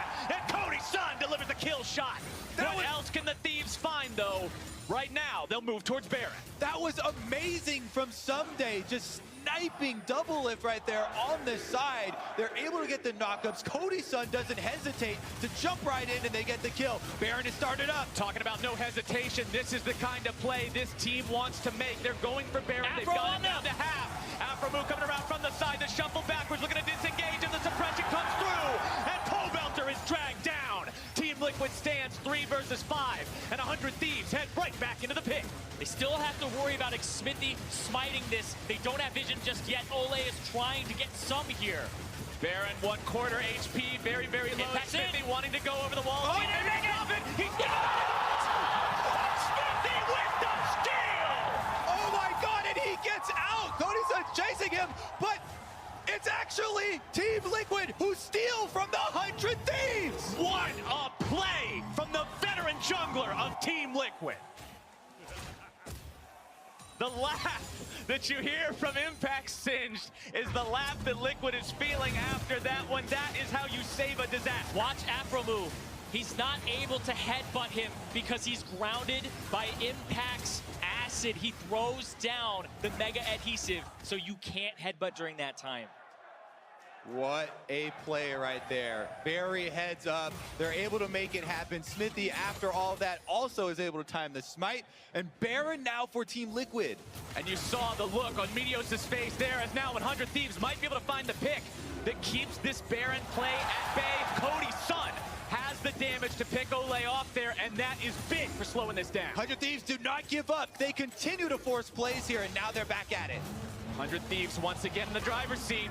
Ornn comes through. Pobelter knocked up into the air, having to flash away, keeping himself alive. Afromu taken down. Double's got the damage. He's out of there. And Liquid responds. Smithy gonna get the slows here onto Someday. Will they chase him down? Impact coming through. Cody Sun's at half HP for this fight. 100 Thieves needs to be very mindful of that. Liquid still looking to maybe find their opportunity. Impact on the side. And they still have the Baron buff, so they still have so many options. Yeah, now they're going to be able to go straight towards that Ocean Drake. They got the mid priority, and now they have all 5 members back up. Ole is on his way. Yep, double left. He just pushed that mid lane minion wave. They get the objective, and now they can switch back. 4 for 4 elemental drakes for Team Liquid. You talk about win conditions, 35 minutes rolls around. That could be a big one. Let's take another look at the pick potentially onto Pobelter. Afromu goes in, but it's the cleanse flash there, and he also gets his ultimate off after he gets chunked for about half his HP. Pobelter with another escape here on the Azir. And they're able to salvage a couple of Baron buffs still alive for themselves as well. But they get triple Ocean. This means they can stay out on the map. And when you're baiting Barons back and forth, this is actually such a great buff to have. Fantastic buff to have for these guys. They're still up 1,000 gold. 80 carries. We talked about how important both these guys are for their teams. They're both at that 3-item power spike these champions are known for. And Team Liquid sets up the line. They make the siege. They take the tier 2. They've got 55 seconds left to pressure onto the inhibitor turrets. Now watch on the outside for the trap line here, as well as the Mega Adhesive to try and deny the engagement from 100 Thieves. Meteos, no flash available on this Skarner. Does have Predator up. Yeah. No Righteous Glory in the build this time around. Went for Knight's Vow instead. And there's no dematerializers, so this cannon minion is just actually, they're trying to get aggro. You see it's hitting Meteos right now, and he's happy with that because it's not hitting the turret. But now, the next wave shows up, and they're just going to knock this inhibitor turret down at 28.5 minutes. Cannon Minion MVP, now Team Liquid, still 20 seconds left for the Baron buff, moves themselves into position onto the inhibitor, managing to go for the throw, trying to get Someday there into the middle. They pick him off, Meteos through the side, now going to be isolated himself, taken down, and Team Liquid could win right here, a double kill for Double Lift. Powbelter sweeps in Cody Sun, and they take down the AD carry, and they're still pushing. Yeah, they had the Baron buff. They have the Baron buffed up minion. It just falls off the cannon. There they go. Everybody's ready to go. The TP used to keep the minion alive. Nexus turret number 1 under fire. It is taken down. They're still looking to force the fight. 5 versus 2. Ryu's looking to hold on, but cannot do it. The Thieves are out, and Liquid will take game number 1. What an incredible push off of an even more incredible Baron steal. 29.5 minutes in. Team Liquid will go up 1-0.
Question I pose to you, will teams lead into their strengths, meaning G2 play top, or will they try to protect their weaknesses, meaning, for example, G2 play bot? Well, we just heard from Youngbok, they're preparing both things on the side of Fnatic. They can either try and shut down Wonder, or they can try and ignore him and play around the other side. We have to see if that's the same for G2 Esports. I'm expecting them to focus on Wonder, put him on a carry if they can. And I think Fnatic with the first Camille ban, they're saying, yep, we do expect you to play one of these carries, and we remove the first one. So with Trundle taken off the board, you are expecting something like an early rotation of something like the Olaf, perhaps even the Skarner as well. We saw a lot of priority on it yesterday in our third place decided. G2, by being red side, they're forced into this Swain ban, but also a respect ban in the Zyre.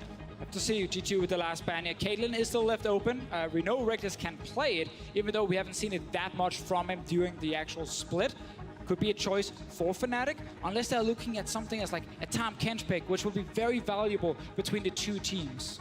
Couple seconds left for that first pick priority. Obviously, jungler's all taken out the pool, and it will be the Braum locked in for Hylissang. Oh, they were watching a Splash yesterday, I guess, with Kissing early picking Braum every game. This is not something that should hurt G2 too much, because Vadidas definitely preferred the Tahm Kench whenever he had the chance to play it.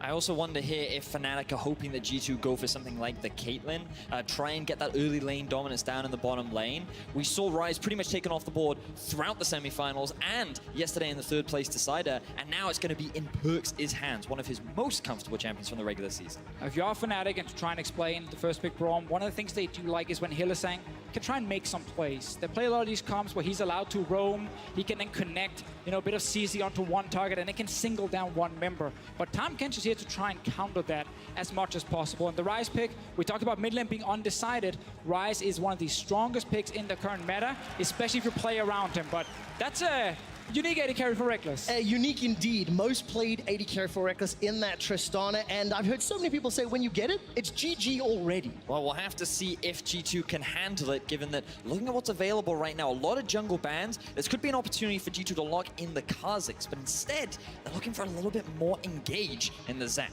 Trying to match as well against the Sejuani tankiness from both junglers, scaling on both sides, but Reckless Tristana, this is a pick a lot of teams ban away. It's actually the most banned champion against Fnatic in playoffs because, yeah, you don't want to deal with it. On G2's side, I think they're saying we know he's going to play it if it's open. We can draft around that. Strong scaling on their side. A lot of mobility from a Zac, and then of course Tahm Kench ulti plus Rise ult. You can port your entire team from lane to lane, trying to make plays while Reckless is scaling. And now I wonder if G2 are going to look to try and get a bit of lane dominance of their own. Remember that in the early laning phase, Tristana can be pushed around. Champions like Jhin and Caitlyn are both stuff that Yanan loves to play and could go for. Yeah, and we saw Yanan dominate on that Jhin earlier here in playoffs. There's a good chance he wants to grab it for himself. Synergizes nicely as well with things like Zac, who can jump in from long range, and you can pick people off. And we talked about Wunder playing carries. Look at the 3 carries that have now been banned away. Camille, Fiora, and Gangplank. It feels like they're trying to pressure G2 onto something like a Sion so they can answer them with a choke. And if Wunder's playing a tank, we might see Yanan on a more scaling AD carry, where he becomes the one to actually play around in the late game. They already got the Tahm Kench to protect in the laning phase, and that's what we're getting now with this Jinx here. So they're simply saying, we realize there's a chance we have to play tank top, so we need Yanan to be the big man. Oh, interesting. The decision-making here from G2 will explore how they make that Jinx work. For Fnatic, how do they round out their team composition? We're going to see what Caps and Bwipo are going to play. Well, right now they've got Engage with the Sejuani, and they have decent follow-up with the Braum as well. They're looking for something safe to go into the Azir. Talia could work here for Caps if he wants to try and bring a bit of wave clear and roaming pressure. The alternative, of course, is the Orianna, should he want a little bit more laning power. I love this pick, and I especially love to see it in a game 1 if he locks it in, because if you win with Aurelion Soul, the enemy team has to respect it in every single pick and ban phase from here. But it's gonna be Karma mid lane for Caps instead.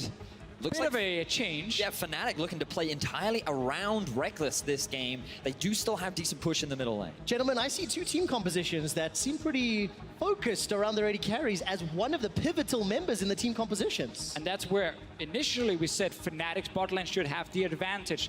Let's see if someone like Yanan can change that in the first game. Of course, there is Rise versus Karma in the mid lane, a ton of early game damage on both sides, but Karma still, when it goes full late game, it's more about the utility she brings and a bit of burst damage up front. But I'm looking at this G2 composition and I'm thinking Jankos is going to want to gank Perks. One of the big easy lane setups is in the middle lane. Looks like Caps isn't going to be running the cleanse. You do have the potential gank setup, especially with Zac coming from all these unique angles, the flash in from the Rise as well. I see a lot of potential kill pressure, and maybe they want to put Caps in an uncomfortable situation. We also saw Fnatic come in with a plan of remove carries from top lane, make it a tank v tank matchup. That favors Bwipo and Fnatic, because then Wunder is not the one G2 can play around. Tank v tank top means we look for the other lanes. Oh, looking at the other lanes and the question mark of this mid lane matchup, Karma into Rise.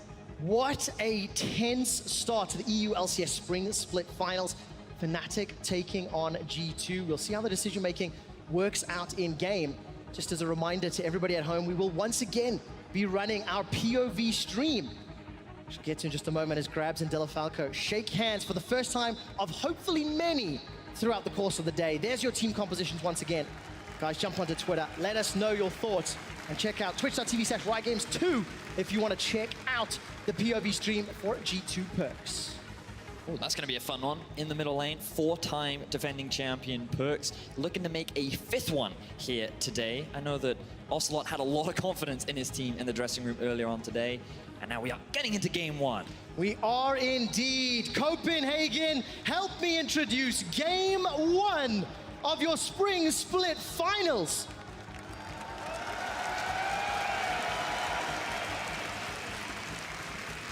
Ladies and gentlemen, let's set the scene. G2 versus Fnatic. All-time records are in favor of G2 Esports. 16 wins to 11. This is the first time they meet in a finals, and Deficio, we've had the pleasure of seeing these two organizations over many years, but this is the first time they meet in such a pivotal series. Yeah, and a lot of people look at last year as the year where we would get Fnatic versus G2, but Fnatic never made it into the final. This year, however, whenever they play G2 Esports, they've won 2-0 in the regular season.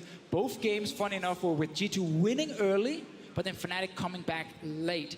This game here, there's a lot of focus now on especially the AD carries. Yeah, because down in the bottom lane, Reckless, he has his comfort of Tristana. He's a guy that's willing to play and pick it. He's so confident in how he's able to execute it. And Hjarnan, during the regular season, did not really show the strongest of performances. Coming into semifinals, he really did step up. We heard a lot of praise from the other members of G2 saying how much he was able to carry the team.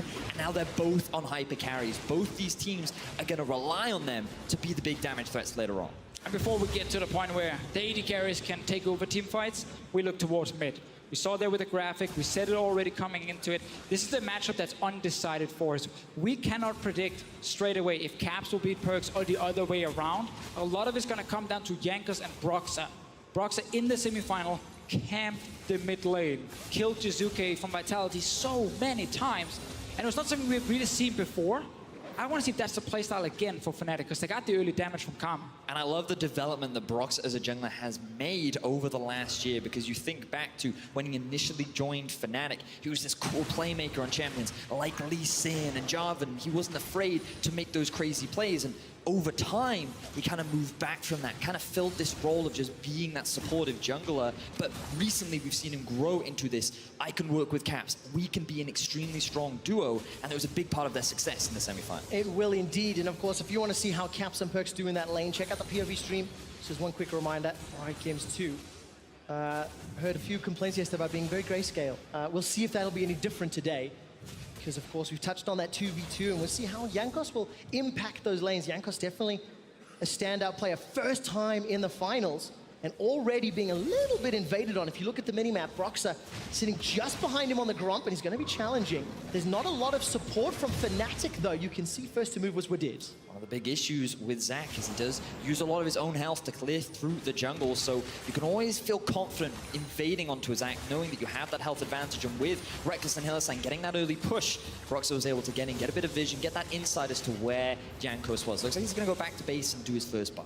Now, it is interesting we have so much scaling on both sides in the first game. Yesterday we had a lot of aggression, early compositions where junglers were ganking left and right. This one is tank versus tank in the jungle, tank versus tank in the top lane, and same for supports. So there's a lot of focus on actually just kind of playing a little bit safer early and get a few items, get a few levels, except for just around mid. It seems to be the only lane where we could potentially get some 1v1 action. And of course, playing the first game of a potential 5, feeling your opponents are playing the slightly, I'm going to use this term, and correct me if I'm wrong, slightly easier to execute team compositions, a little bit more linear than maybe some split pushing styles that we've seen in the past. It's a good way to break yourselves open into the game, and we'll see what Bwipo and Wonder can do as they will scale up and eventually become more impactful in the later stage. You know, and it's interesting as well because I had an opportunity to chat with Bwipo a little bit last night, and he was telling me a little bit about all these top lane matchups and how confident he feels on champions like the Cho'Gath. And right now, with Wonder on that champion, they may be looking for a gank up top. All right, Jankos, the First Blood King, looking to live up to his namesake. Stretching strike connects, will pull nice. back. That's very nice. Elastic slingshot comes in, gets the knockup. First blood on the cards. Bwipo's going to go down, and G2 strike first. Wonder on this Cho'Gath here. He had the counter pick. Yes, he's on a tank, but he's still able to do very well in this early laning phase. Because not only is he currently winning on CS, he had a lane that was pushing against him. Jankos timed that perfectly to appear on top side, and then they gank the young rookie from Fnatic. It is so difficult for a Sion to play into this matchup. he cannot deal with all the sustain that Wonder's able to throw out. And as a result, he set up the lane nicely. They get this early kill. Jankos is the one that strikes first. Exactly as expected for a man with that sort of title. I love that 8-1 win-loss for the Brom for Hylissang. We'll talk about that in a second, but just a well-executed gank. Now for Broxah, he invested vision towards the bot side. He wanted to keep an eye on where Jankos was, but for Jankos, he knew that there was little vision towards the top side. Whippo was overextended, and it became an easy first play. And I love the fact that he connects the Q and then he waits. The flash then comes out, and then he pulls his move and actually smacks them together, so suddenly Whippo cannot escape. He ends up going down. That's important for G2, also just the mental edge. Whippo is the young rookie, the guy replacing Soaz, who's sitting with his injury, unable to play, and it's the first time this man is stepping on a big stage. There's a lot of pressure on him, despite it being a Wonder favorite matchup from the get-go. You know, and it's funny because when you talk to him, he says that there's little to no pressure on him. Because There's always pressure. He is the underdog. No one's expecting him to perform, so he can just play his style, he can do his thing, and he feels like a lot of the blame isn't going to fall on top of him because when you're playing with Caps and Reckless, you're not supposed to be the star anymore. Now let's see what sort of counterplay Fnatic have on the cards. The root will connect onto Perks. He's still got Cleanse and Flash available. Winter's Bite from Hylissang flies a little wide, and Perks holds his nerve, realizes there's no threat, and easily walks away. Reckless left in the 1 versus 2. G2 aren't quite quick enough to find any kind of punish, and Jankos will end up going back to base. But this is something that you do often see a lot from Hylissang. He likes to roam around the map. DeFisher, you mentioned it in the draft. He is a playmaker, and he's definitely very confident on champions like the Braum. Very early on into the game, already looking for those roams. Taking a look down at the bottom lane. We've actually not looked too much down here. It's been a bit of a farm fest. 60 CS for Reckless. He's gone back to pick up his Berserker's Greaves. Hyunan's already picked up the BF Sword in that matchup. And small advantage for Hylissang and Reckless, but they're getting to that point where ultimates are available and some plays can be made, because I remember Hylissang from playoffs, his Braum was extremely aggressive. Yeah, and that's the thing we can see from him. As long as the team can follow, it looks really good. Gotta see what Jankos is up to after successfully ganking the top lane once. For now, it is just pure vision and continue farming. We'll find a few more wards on his side, but Reckless Tristana is the one I actually want to talk about real quick. Because a lot of people are like, why is Reckless so good at Tristana? What is he doing that's so special? I mean, first of all, he's just extremely good at playing team fights, which is where Tristana can shine. Second of all, she has a jump. She can be very aggressive in her positioning, and he can use that to find an opening for the first kill that gets him a reset, and he can just pop off completely. And it's very hard to then stop him. It certainly is, but he has to get to that point. And one of the things you can also praise Reckless for is, regardless on how bad the matchup is, he always seems to come out very healthy during the laning phase. You only have to look at his CSD record to identify that Tristana is typically a weak laning phase champion, but Reckless never makes it look like that. And I want to see if Fnatic in this game want to actually do what they do sometimes with this Tristana, lane swap with it later. Let's see what happens here, junglers. Oh, Broxah's going to get jumped on by the Realm. Oh, beautiful ultimate!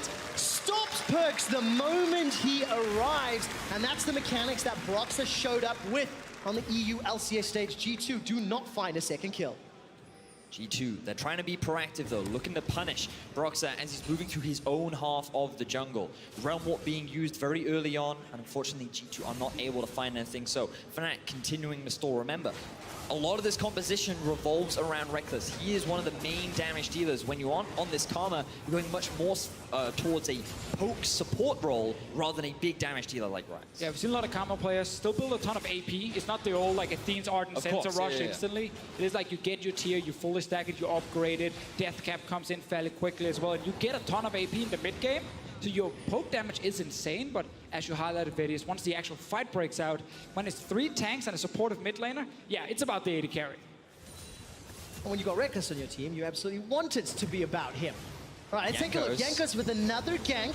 Gets the Chilling Smite down. Stretching Strike connects once again. Pulling Caps backwards. There's the Let's Bounce. That's going to deliver Caps to the mid lane. Caps survives a hell of a long time. Double Caps escaped. How did he do that? Caps actually gets out of that situation. It looked like such a well-executed gank from Jankos, but Caps survived. I was convinced he was going to die 3 separate times. He's cheeky enough to even teleport back to the mid lane and even get some damage Going down for a trade, Trevor. Gets the root down. Even gets the cleanse. He was worried because he saw Broxah coming in from the flank. He knew that if he didn't get out of this situation, he could be in dire straits. Caps, beautiful execution from him. All the action early, it's Jankos. setting it up from G2's side with the Zac. It's what we often see when Zac gets picked, doesn't get shut down in the early game. He's so active at finding different ways to appear in these lanes. I think Jankos, man, yeah, for sure, he was like, we got it.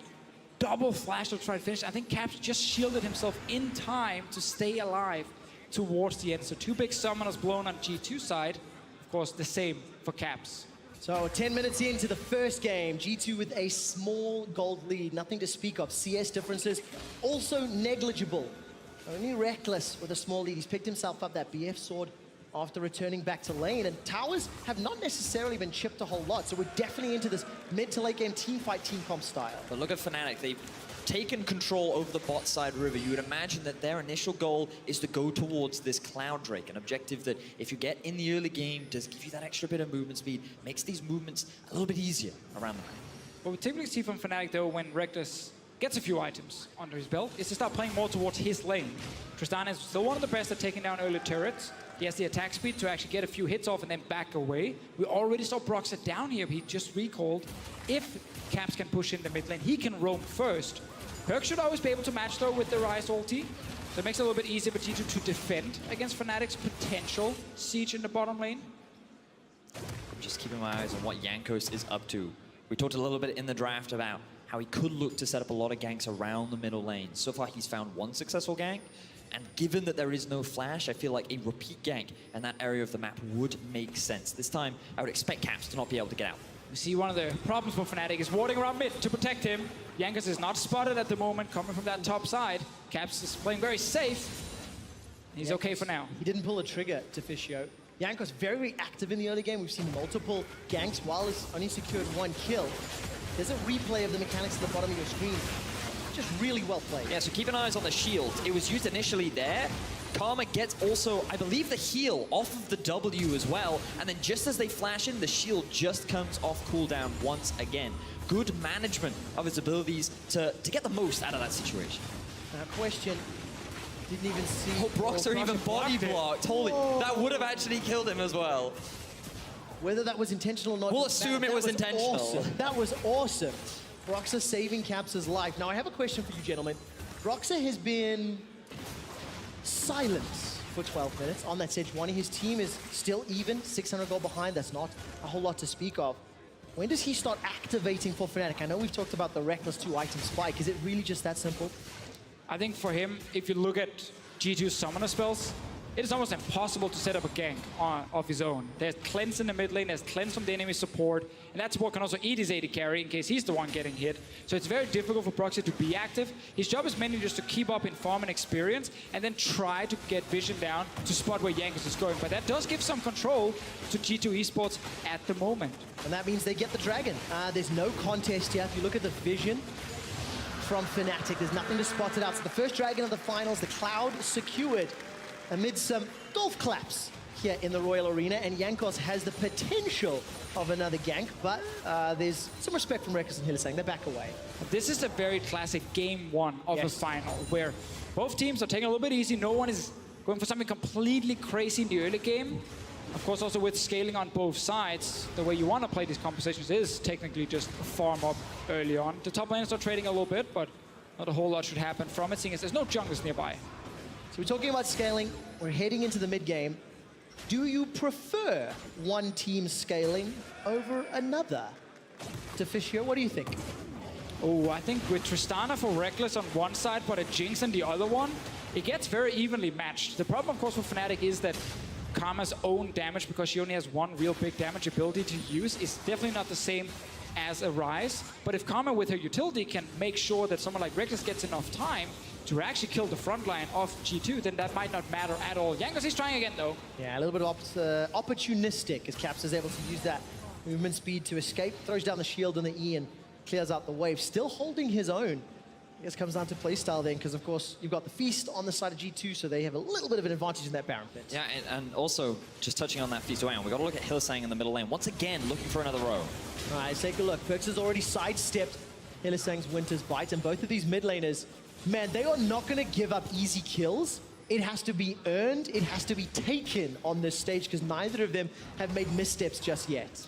Look how immaculate the farm is as well. 14 minutes, 50 seconds, and we're already cresting 160 CS across all of the carries. But it's fascinating, you know, we are here in the final between both G2 and Fnatic, something that many fans were hoping for, and for a while we weren't able to get, but now it's here, and you just have to imagine the pressure that's on some of these shoulders, because for G2, something that Ocelot said at the beginning of the show was there's a lot of new players for G2 on their side. The first time they've made it to the final, Jankos' first final, he had that semi-final curse that he was dealing with for such a long time. Hjarnan and Wadid, the new bottom lane that were coming in for Sven and Mithy, so much is on the line for so many of these players to live up to G2's long championship record. And I mean, Hjarnan stepped up last weekend. All split long was a little bit of a second fiddle to the rest of the team. It was Wonder and Perk's show a lot of the time. But in the semi-finals, Hjarnan's Jhin, as we mentioned in Picks and Bans, and just his performance all series long, really exceptional. He's going to need another outstanding performance because of the seriousness of the matchup and, of course, his opponent. So now we've just passed the 50-minute mark. You can see some of the main key items have been completed, and I feel like both teams are looking for a fight. Well, they are indeed. Reckless is the one that starts it. He goes forward with that rocket jump. Hylissang splits up the team. He's already thrown down that Glacial Fissure. Let's bounce. Pulls back two. This is a bad fight for Fnatic. Hylissang's already down. Brox is running for his life, and he'll get dropped. It's a double kill for Hjarnan. Raining down the rockets onto Fnatic as Reckless and Caps are running for their lives. Jankos gets two, pulls them back with the stretching strike.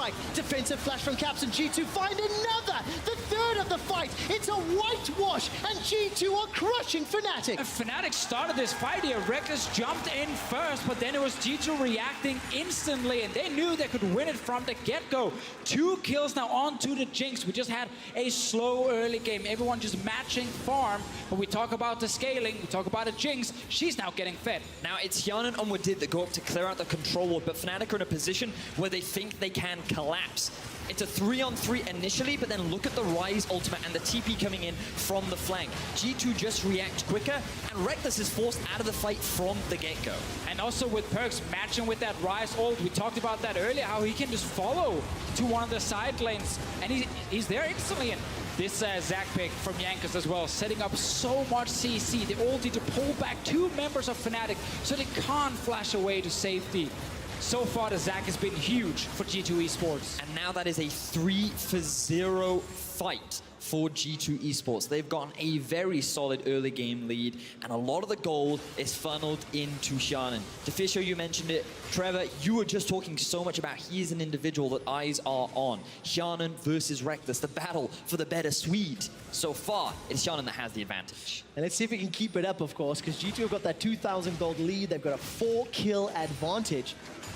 But no towers have fallen, just that single dragon. The map is still wide open, and that is standing gold for both teams. And we're just kind of waiting for another one, like the one we just saw here. Another big team fight, but both teams are fully committing with everything. Now, of course, the TPs will be on cooldown, so it might take a while, unless Jankos wants to do something. They have their winning bot lane with the Jinx. They're already on the way to pressure the turret. Fnatic looked for another pick, but Perks had his flash. Yeah, he did have to flash out of that situation. Always means that there's another potential gank opportunity. But while all that action was going on, Hjarnan was just beating his way down onto the turret. Will secure the first objective of the game in favor of G2. And now you would imagine that they're moving up towards the top side, where we actually see both top laners having a bit of a back and forth. Yeah, they're fighting a fight between 2 turrets, in fact. And Wonder might be in trouble as Brox is leaning that way. But as it stands, the arena here in Copenhagen is being brought to a standstill. There's a lot of Fnatic fans here, and they're going to have to rally behind the squad, who are falling behind as we get to 20 minutes. Now, the one thing I will say about G2's comp is they do have a lot of magic damage on their side with the Cho'Gath, the Zax, the Rise. You can see early magic resistance seems to be the name of the game for Fnatic, as Jankos looks for another gank. All right, he's flashed in, uses the Let's Bounce. Realm Warp will deliver Perks into the mid lane. Glacial Fissure buys some time from Hylissang. Now he's the man that's in trouble. That Unbreakable will eventually break when 4 members are running you down. Perks gets his second of the game and turns the attention to the mid lane tower. There's no defense from Fnatic. It's another play set up by Jankos. He's the one going aggressive. It looked like he was all alone, but then instantly, Tahm Kench ulti and Rise ulti, and 4 members of G2 show up in that mid lane. Hjarnan and the rest of the team, they're going straight towards the Rift Herald. G2 utilizing both these globals to very quickly move from lane to lane and punish the slight mispositions that Fnatic are setting themselves up for. Hylissang gives away his life for his mid laners, and it will allow G2 to secure the Rift Herald. Some of the big picks we looked at coming into the matchup was things like Rise and of course Tom Kench for with the, because they offer this global here. Reckless is going all in. Oh, Reckless is engaging once again. Jankos waiting on the sidelines, but look, Wonder is taking so long to go down. Facial Prism will buy some time. Devour from Wadid keeps him alive to escape. Fnatic are really trying to get something here. Reckless jumps forward again, but he's not strong enough yet to take down a tank. Let's see the play from before. This is a 1v2 initially, but this is why Rise and Tom Kench are so good, because now you can send multiple members to the mid lane. So easy to collapse. Good ulti there from Hylissang, but then he becomes the target. He does have his flash available, decides not to use it because he thinks that the collapse is going to come down regardless. It means he will still have that later if he wants to go in for one of those flashy plays that Hylissang loves to make. And earlier we looked a little bit at the team fight setup between the two teams, as we often talk about with these big hyper carries on each side. It's all about killing the tanks first. Yep. When you have a Cho'Gath Feast on one side plus 2 damage dealers in Perks and Yana, who are very good at just killing a front target, that's going to be superior compared to Fnatic's comp, which is a lot more focused on Reckless alone, just trying to find one target to get that kill. And it's going to take longer for Reckless to kill a tank compared to G2. And I feel like that if Fnatic want to be the ones to have favorable setups in these fights, they need to utilize the poke that Caps will have once he completes the death cap. Fisher, you talked about how you typically do see a lot of AP being built on these mid lane Karmas. If you don't utilize it before the fight, his team fight value is largely diminished. Yeah, and I also think we might see an Ardent Sensor come in from him, even though it's not the pure AP build, just because he needs to buff up Reckless even more. Of course. So that is definitely a potential choice for Caps. That could be very smart. All right, we'll keep our eyes on that itemization. Still have to finish that death cap, gentlemen. And while we're looking at the map, G2 using the Rift Herald very effectively. Already taken the top tower. It's 3 towers to 1 in favor of G2. Nearly 4,000 gold lead for the defending champions. And they're off to a very strong start, led by Jankos' early game impact. And the question we had, gentlemen, will the teams be leaning into their strong side, playing around their weak side? For G2, pretty obvious answer for Jankos. I'll play all sides, because he ganked everywhere. Now, what's interesting about this is when we had Reckless and Caps on PGL last week, something that they said was that in the past, G2 struggled to close out games. And it was often that G2 would draft these compositions where they'd have a carry top, they'd have the carry mid, and that they would find a lot of early game advantage because that's what their comp allowed them to get. But then they struggled to actually end things when their composition wasn't really designed for team fighting. This time around, G2, they actually have a good team fighting composition. They found themselves with an early game lead. And this time, I don't think Fnatic can just rely on the late game as they have done in the past versus G2 during the regular season. Yeah, going to be very interesting to see the decision making, because now the Baron is an objective. Keep your eyes on that mini-map, as vision will become so important in setting up and playing around that objective. G2 Esports, they still maintain control right now. Yeah, they're really far ahead in this game, also because their carries are the ones getting all the kills on their side. Wonder will struggle to battle against the cannon minion. The most epic of all top lane battles. Yeah, 2 banner of commands in the game already, both top laners. And actually, you talked about that early season games, Vedius, on how G2 got ahead early and then Fnatic bounced back. Take a look at the gold graphs of exactly how that looks. And as Vedius highlighted already, G2 in these kind of games didn't have the superior late game against Fnatic. But it's different in this one. They have a Jinx on their side. We know Cho'Gath is so good at killing front lines in these big team fights. So G2 Esports are not going to get outscaled by Fnatic. And with them having this goal lead, as long as they play correctly, they shouldn't actually give Fnatic a chance to get back in the game. That's the big question. Can they out-team fight Fnatic? Even though they have a pretty significant gold advantage at this point, they have a very solid composition.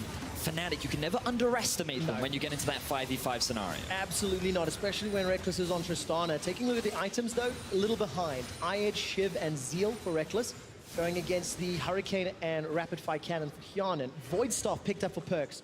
So he's going to be hitting like a truck in these next team fights. You see the Realm Warp will deliver some problems for Bwipo, who has consistently been the target throughout the majority of this game already. And G2 should get full mid lane control. They have the superior AD carry, they have Tom Kench as well. You can sit there, save Yarnan if he's too aggressive, or use that Tom Kench ulti now aggressively to the sides. So it's very hard for Fnatic to play the map.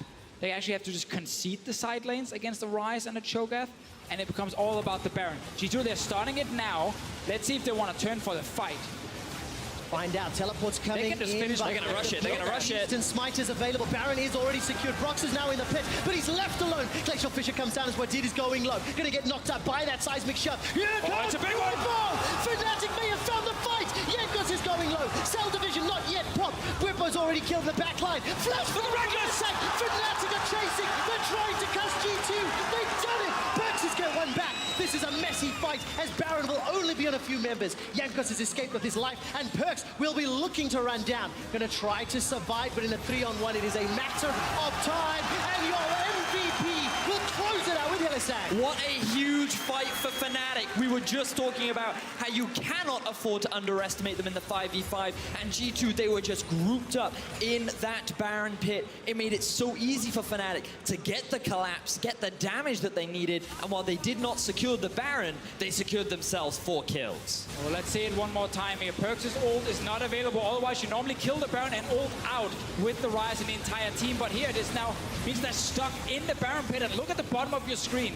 Caps and Reckless are completely untouched.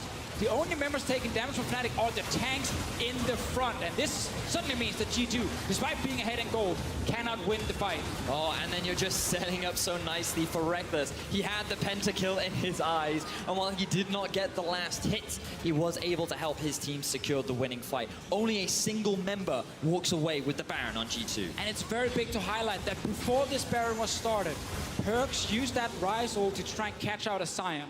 A little bit too over-aggressive, wasn't even close to actually getting him. That meant it was on cooldown, but when they rushed the Baron, just think about it, they burned the Baron, they 5-man Ryze ult out, Fnatic never gets these kills. Chasing the kill ends up hurting them, but G2, they've grouped up. Only one member with Baron, it's Jankos, 1-0-5 on that. Zac playing exceptionally well. The siege is on, and the tower has already fallen. Keep your eyes on the minimap. Whippo has got that unstoppable onslaught available, but not the greatest angle of entry. He went to push out the bottom wave, hoping that that minion wave can take the tower as G2 just group up in mid. Fnatic don't feel confident to take the fight right now. 1 minute and 20 seconds left on the Baron. Fnatic could look for a fight, but Jankos is looking for one of his own. That fight we had before here should be the most favored Fnatic fight we will get this game. One team is stuck in a Baron pit and they can't turn on your carries.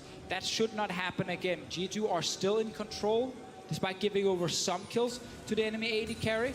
They're looking for another engage with Jankos. The tension. The Alexis Jung shot. Jankos is not fired just yet.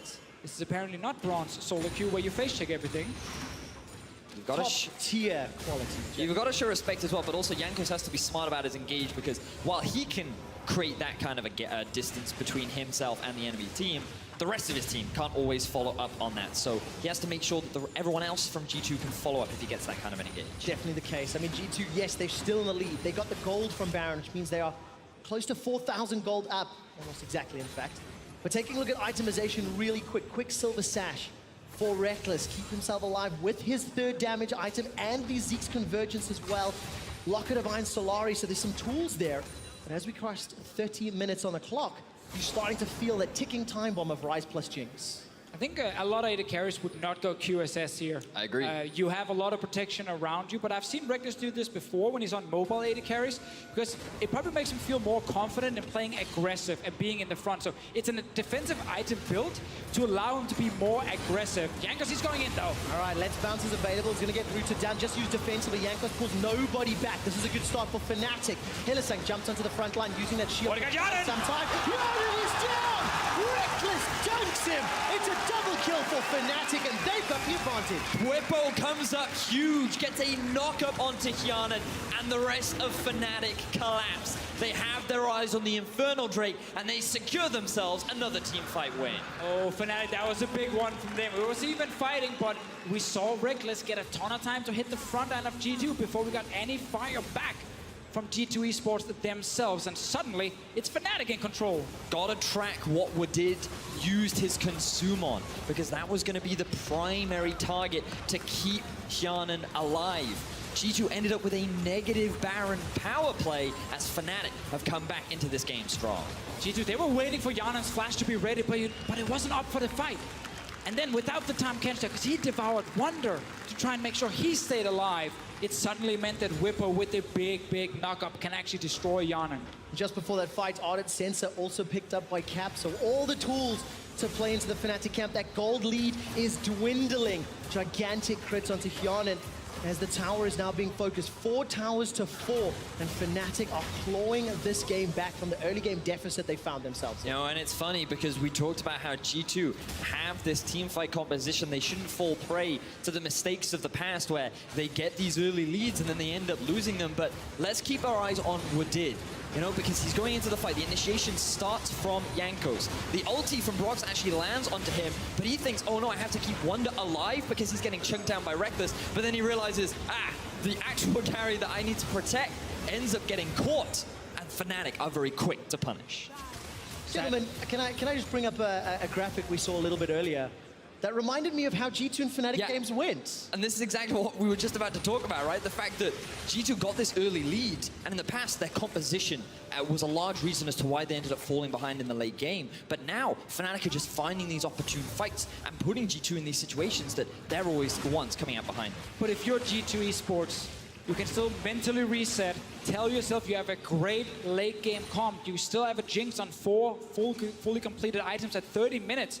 You can easily win the next few fights. Fnatic have gotten the advantage now, but that can swing right back to G2 Esports in the next team fight. Baron is spawning soon. We know with the Cho'Gath Feast, they can rush it down, either Ryze ulti away them, or look to turn for the actual fight. We have to see in the next one, because we know if Reckless gets caught, or if he's not allowed to deal damage, Fnatic, they won't kill anyone. Yeah, definitely the case. And looking at the vision setup for G2, there's a couple of wards actually pushed into Fnatic's territory. So a little bit of early vision is 10 seconds away from Baron. Thank you, observers, for highlighting that one. And G2 still playing defensive. It feels like Fnatic have had to play into the darkness so frequently because of the fact they played from behind from the early game, but they haven't made many mistakes. They haven't overstepped or been punished despite the lack of vision. No, they've been the one punishing the small mistakes from G2. The lack of flash from Hyanin, Wadid using his consume on Wonder to keep him alive, and then Hyanin being slightly out of position, allowing Fnatic to get that punish down. Now they're going for a play in mid. All right, Helisank's going to use stand behind me. Jumps up, gets the unbreakable. Gigantic shield teleports in the back end from Whippo. Flame Chompers might buy some time. Jankos is already going low. Hyanin's dead! Hyanin is dead again with flash and heal available. Whippo's looking to find a little bit more. A flash forward from Helisank. Gets a Winter's Bite as Wonder gets shot down in the back end. The kill picked up by Reckless. Wadid not going to get knocked up, but it doesn't matter. 3 kills to Fnatic. And this is the worst timeline for G2 as Baron is alive. Reckless and the crew have their entire team alive, but their eyes are set on that middle inhibitor. They got some minions coming. I think they want to go straight for the Nexus here. Reckless on Tristana can kill these turrets so fast. Another option is just mid-inhib and Baron, but with 20 seconds still on Yanin, one on Jankos even longer, they're looking for the finish. The death timers are so high. Perks has to put on his blue suede dancing shoes to deal with 5 members of Fnatic. Wadid's going to help out for a little while longer, and Fnatic are chasing. It's Reckless that gets another, the 5th of the game. And despite losing early, despite falling behind, Fnatic fight back and strike first in the Spring Split Finals. They've not finished the game yet because Yanin and Perks, they're trying to... How did they do it? That was my win moment. But Yanin will not go quietly. He's flashed forward, continues to chase. Gonna get the reset. Looking for the rocket. It's Cho'Gath! Here comes Wonder. Caps gets taken out. It's Yanin gets a triple kill, and we're not done. Oh my god, G2! They're able to get the base defense. Yanin, when it mattered most, comes up clutch, and only Reckless walks away alive. Baron is up. Did G2 now try to go for the end? They're going straight towards the mid lane at least. No way. Jankos is trying to stop a recall. He doesn't find Reckless, sadly, so Reckless is back in base. Holy moly, G2, they're going to tank up the inhibitor turret. Keep your eyes on those death timers. 10 seconds. They can't. Reckless is already alive. G2 realize the folly and the braveness. They've peeled back for a safe Baron. So they can still go for that Baron. Yeah, they have Feast available and everything, but it looked like it was over, and then Yanin shows up. Fnatic were splitting between hitting champions and the Nexus, and this Jinx in the late game got enough time to get their first kill, and suddenly the Jinx pops off. G2 now walk away with a 5-man Baron after getting a successful base defense. So at this point, pure Perks, you think he's going to die at this point. You think, oh no, there's nothing they can do, but just look at the damage coming out from Hyanan, hitting onto the front line. He then changes his focus onto Reckless, and as Hylissang and Broxah try to defend him, they end up getting shut down. And we have to remember, both Nexus turrets died, as we just see Hyanan here get that last kill onto Cap. So if you are G2, you're constantly thinking, okay, there is a chance they pop a Karma, speed up, and Fnatic just rushes into this base. If Fnatic are caught, or sorry, if G2 are caught out of control, but for now, they are still sitting with the base behind them. Fnatic are starting the Infernal Drake, and G2, they're not contesting, they're not risking anything. Gentlemen, 2 Infernal Drakes for a team composition that does have slightly less damage built in. Could help out, but just how much? It's 35 minutes on the clock. It's an even gold game, and there are super minions pushing into G2, but Baron empowered minions pushing towards Fnatic. All right, let's see what Fnatic trying to do here. There's 1 outer turret left on the side of G2. They're currently hiding in the brush here with the tanks. I think Perks will get noticed. Fnatic will know exactly what's happening. Yanko's checking. What a great first game. This is exactly what we wanted. Please give me 5 of these. This is exactly what I want to shoutcast. Exactly what we want to see for a split final. And to illustrate, this game could still go either way. The gold is dead even, but we're at a point where gold is going to mean less and less. The Baron is in favor of G2, but they do not feel confident enough to really leave their base when there is an exposed Nexus. The team fighting of Fnatic so far has come out on top because they've been the one finding those opportune fights. Crunching down on G2, who are trapped in the Baron pit, punishing the flashless Hyanan in the middle lane. Can G2 finally find themselves a successful fight? One that doesn't involve their Nexus on the line. For now, they're trying to stack even more armor because they know it's all about the Tristana hitting them in these fights here. Even Perks going towards Ninja Tappy. Chain Vest on his side. Both AD carries are leading the charge in terms of damage as expected. Of course, as we highlighted before here, the Karma does actually deal some serious damage with her poke. She's just not great in the really like the quick fights where it lasts like 5-6 seconds. She only gets off 1 Q. She doesn't really add anything else after that. But long, drawn-out fights with a lot of poking and continuing to buff up the team, she adds a ton of value. And then, of course, there's the AoE shield as well. Mantra E, unstoppable onslaught from Wonder. He's going to be jumping in. Wonder not going to be the target just yet. Gets knocked up by Bwipo's. Bwipo's now running away. Stretching Strike going to be a little useless as the Glacial Prison buys some time. Still nobody caught. Extended long team fight. Exactly what Caps' Karma's looking for. But it was just enough to dissuade G2, push them back. This Baron buff has not equated to a loss. No, G2 are just using it to defend for the time being. Just try and buy time for their inhibitor to respawn. Wait until they're in a state where they're in a better position to try and force some of these later fights. Well, we keep seeing the team fights. Again, it's all about killing whatever meat shield is right in front of you. There's going to be a big blob on the side of G2 or a massive dinosaur, and you just hit him. You just try and kill him. And on the other side is this zombie dude, and of course, Broxah riding around on a wild animal. And it seems weird, but your job as an AD carry is just to kill whatever is right there. You know, and we talked about how Wonder's ulti could be huge in helping that because it is the true damage. He will be able to chunk out a tank pretty significantly. But the other big thing in favor of Fnatic is the movement speed you also get from Caps allows Reckless to reposition and pretty much play as aggressively as he wants. Fisher, you talked so much about how he, as a player, loves to carry. He loves to be in these highlight moments. And when you have the support that you have from this Fnatic roster, you can't afford to just sit there and rest on your laurels because he's going to be looking to get into the backline and threaten whoever he can. And I really like that Reckless is going Essence Reaver in this game. They're giving him more cooldown reduction on this AD carry just because so much of his damage comes from him correctly activating rapid fire. Just click the Q when you know you have a bunch of time to actually hit the tanks. And lowering that cooldown can be huge for Reckless specifically in terms of how he can actually kill a tank on G2. Hyanan picking himself up the Blade of the Ruin King to help a little bit with the shredding through the front line. We'll see how much of an assist that will provide him with as G2 right now defending their base. Fnatic is a 5-man group. They have set up a slow push in the top lane. I believe the wave is pushing ever so slightly in favor of G2 towards the bot, but Fnatic are the ones with priority over them. Oh, Fnatic all of a sudden have been in control. They've taken charge of game 1. Thanks to a series of team fights. If you looked at the first 20 minutes of gameplay, you think G2 have this game in the bag. If you look at the second 20 minutes of gameplay, you think Fnatic are going to have this game in the bag. And now as we get past 14 minutes in game 1, a big team fight, a vision blunder, a setup around Elder or Baron, which spawn in roughly the same time, is what is going to determine the victor of game 1 in our finals. G2 still hiding around, hoping someone maybe face checks against the Cho'Gath. Not happening. G2 will look at this game and be a bit sad about some of the fights that happened 15, 20 minutes ago, where they actually were in control, but they were forcing and they were trying so hard to catch out someone like Hylissang. He's the Braum, he's the support. You end up overextending, going for him, and Fnatic punished them because of it. But because we had that big play at the Nexus from Yanin, there's still time for G2 to win this game. Almost dead even in gold, double Infernal, however, for Fnatic's side. And take a look at that 9th tower picked up by Fnatic. If you have just joined us, look at the minimap. Exposed Inhibitor and Nexus. G2 were able to defend their Nexus, much to my surprise, because of Hyanin respawning and helping out Perks. But G2 are dancing on a razor's edge as Fnatic continue to pressure them. Right, 58 seconds for Baron, 40 seconds for Elder.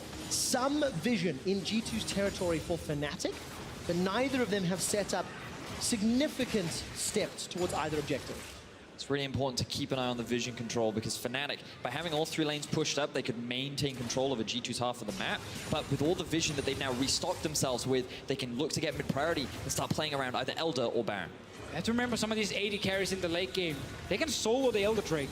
They have the lifesteal and the attack speed to just sit there, and while the rest of the team are keeping the other ones busy around mid, it is something we always have to look for when we have this stalemate around 2 big objectives. On the side of G2, they might look for something. Fnatic jumping in as well. All right, Hyanin sold his boots in favor of that Phantom Dancer. Let's see what damage he can put down, or if he's caught out. Glacial Prisoner teleports to the back end. Fnatic, they've already got the passive from Jankos. The fight's not done yet. Reckless is being tried. Focus down from Perks. Perks flashes away defensive. Reckless gets him. Turns onto Jankos. That's a double. He's not done yet. Firing away onto Wonder, looking for more. Winter's bite tags Hyanin. Wonder survives for a few seconds longer. The bomb explodes. It's a triple. Has He's going for the penta. Freecs but MVP trying to find more. Doesn't want to go toe to toe. Shot back and forward. He's got to kill it. That's the penta. Going forward. The quadra. The penta kill for Reckless. Reckless! What a hero for Fnatic. The superior AD carry comes out on top, and they're going for the game. Ladies and gentlemen, in 42 minutes, Copenhagen, are you not entertained? Fnatic take game 1. And this game showed exactly why Reckless are the MVP of the spring split.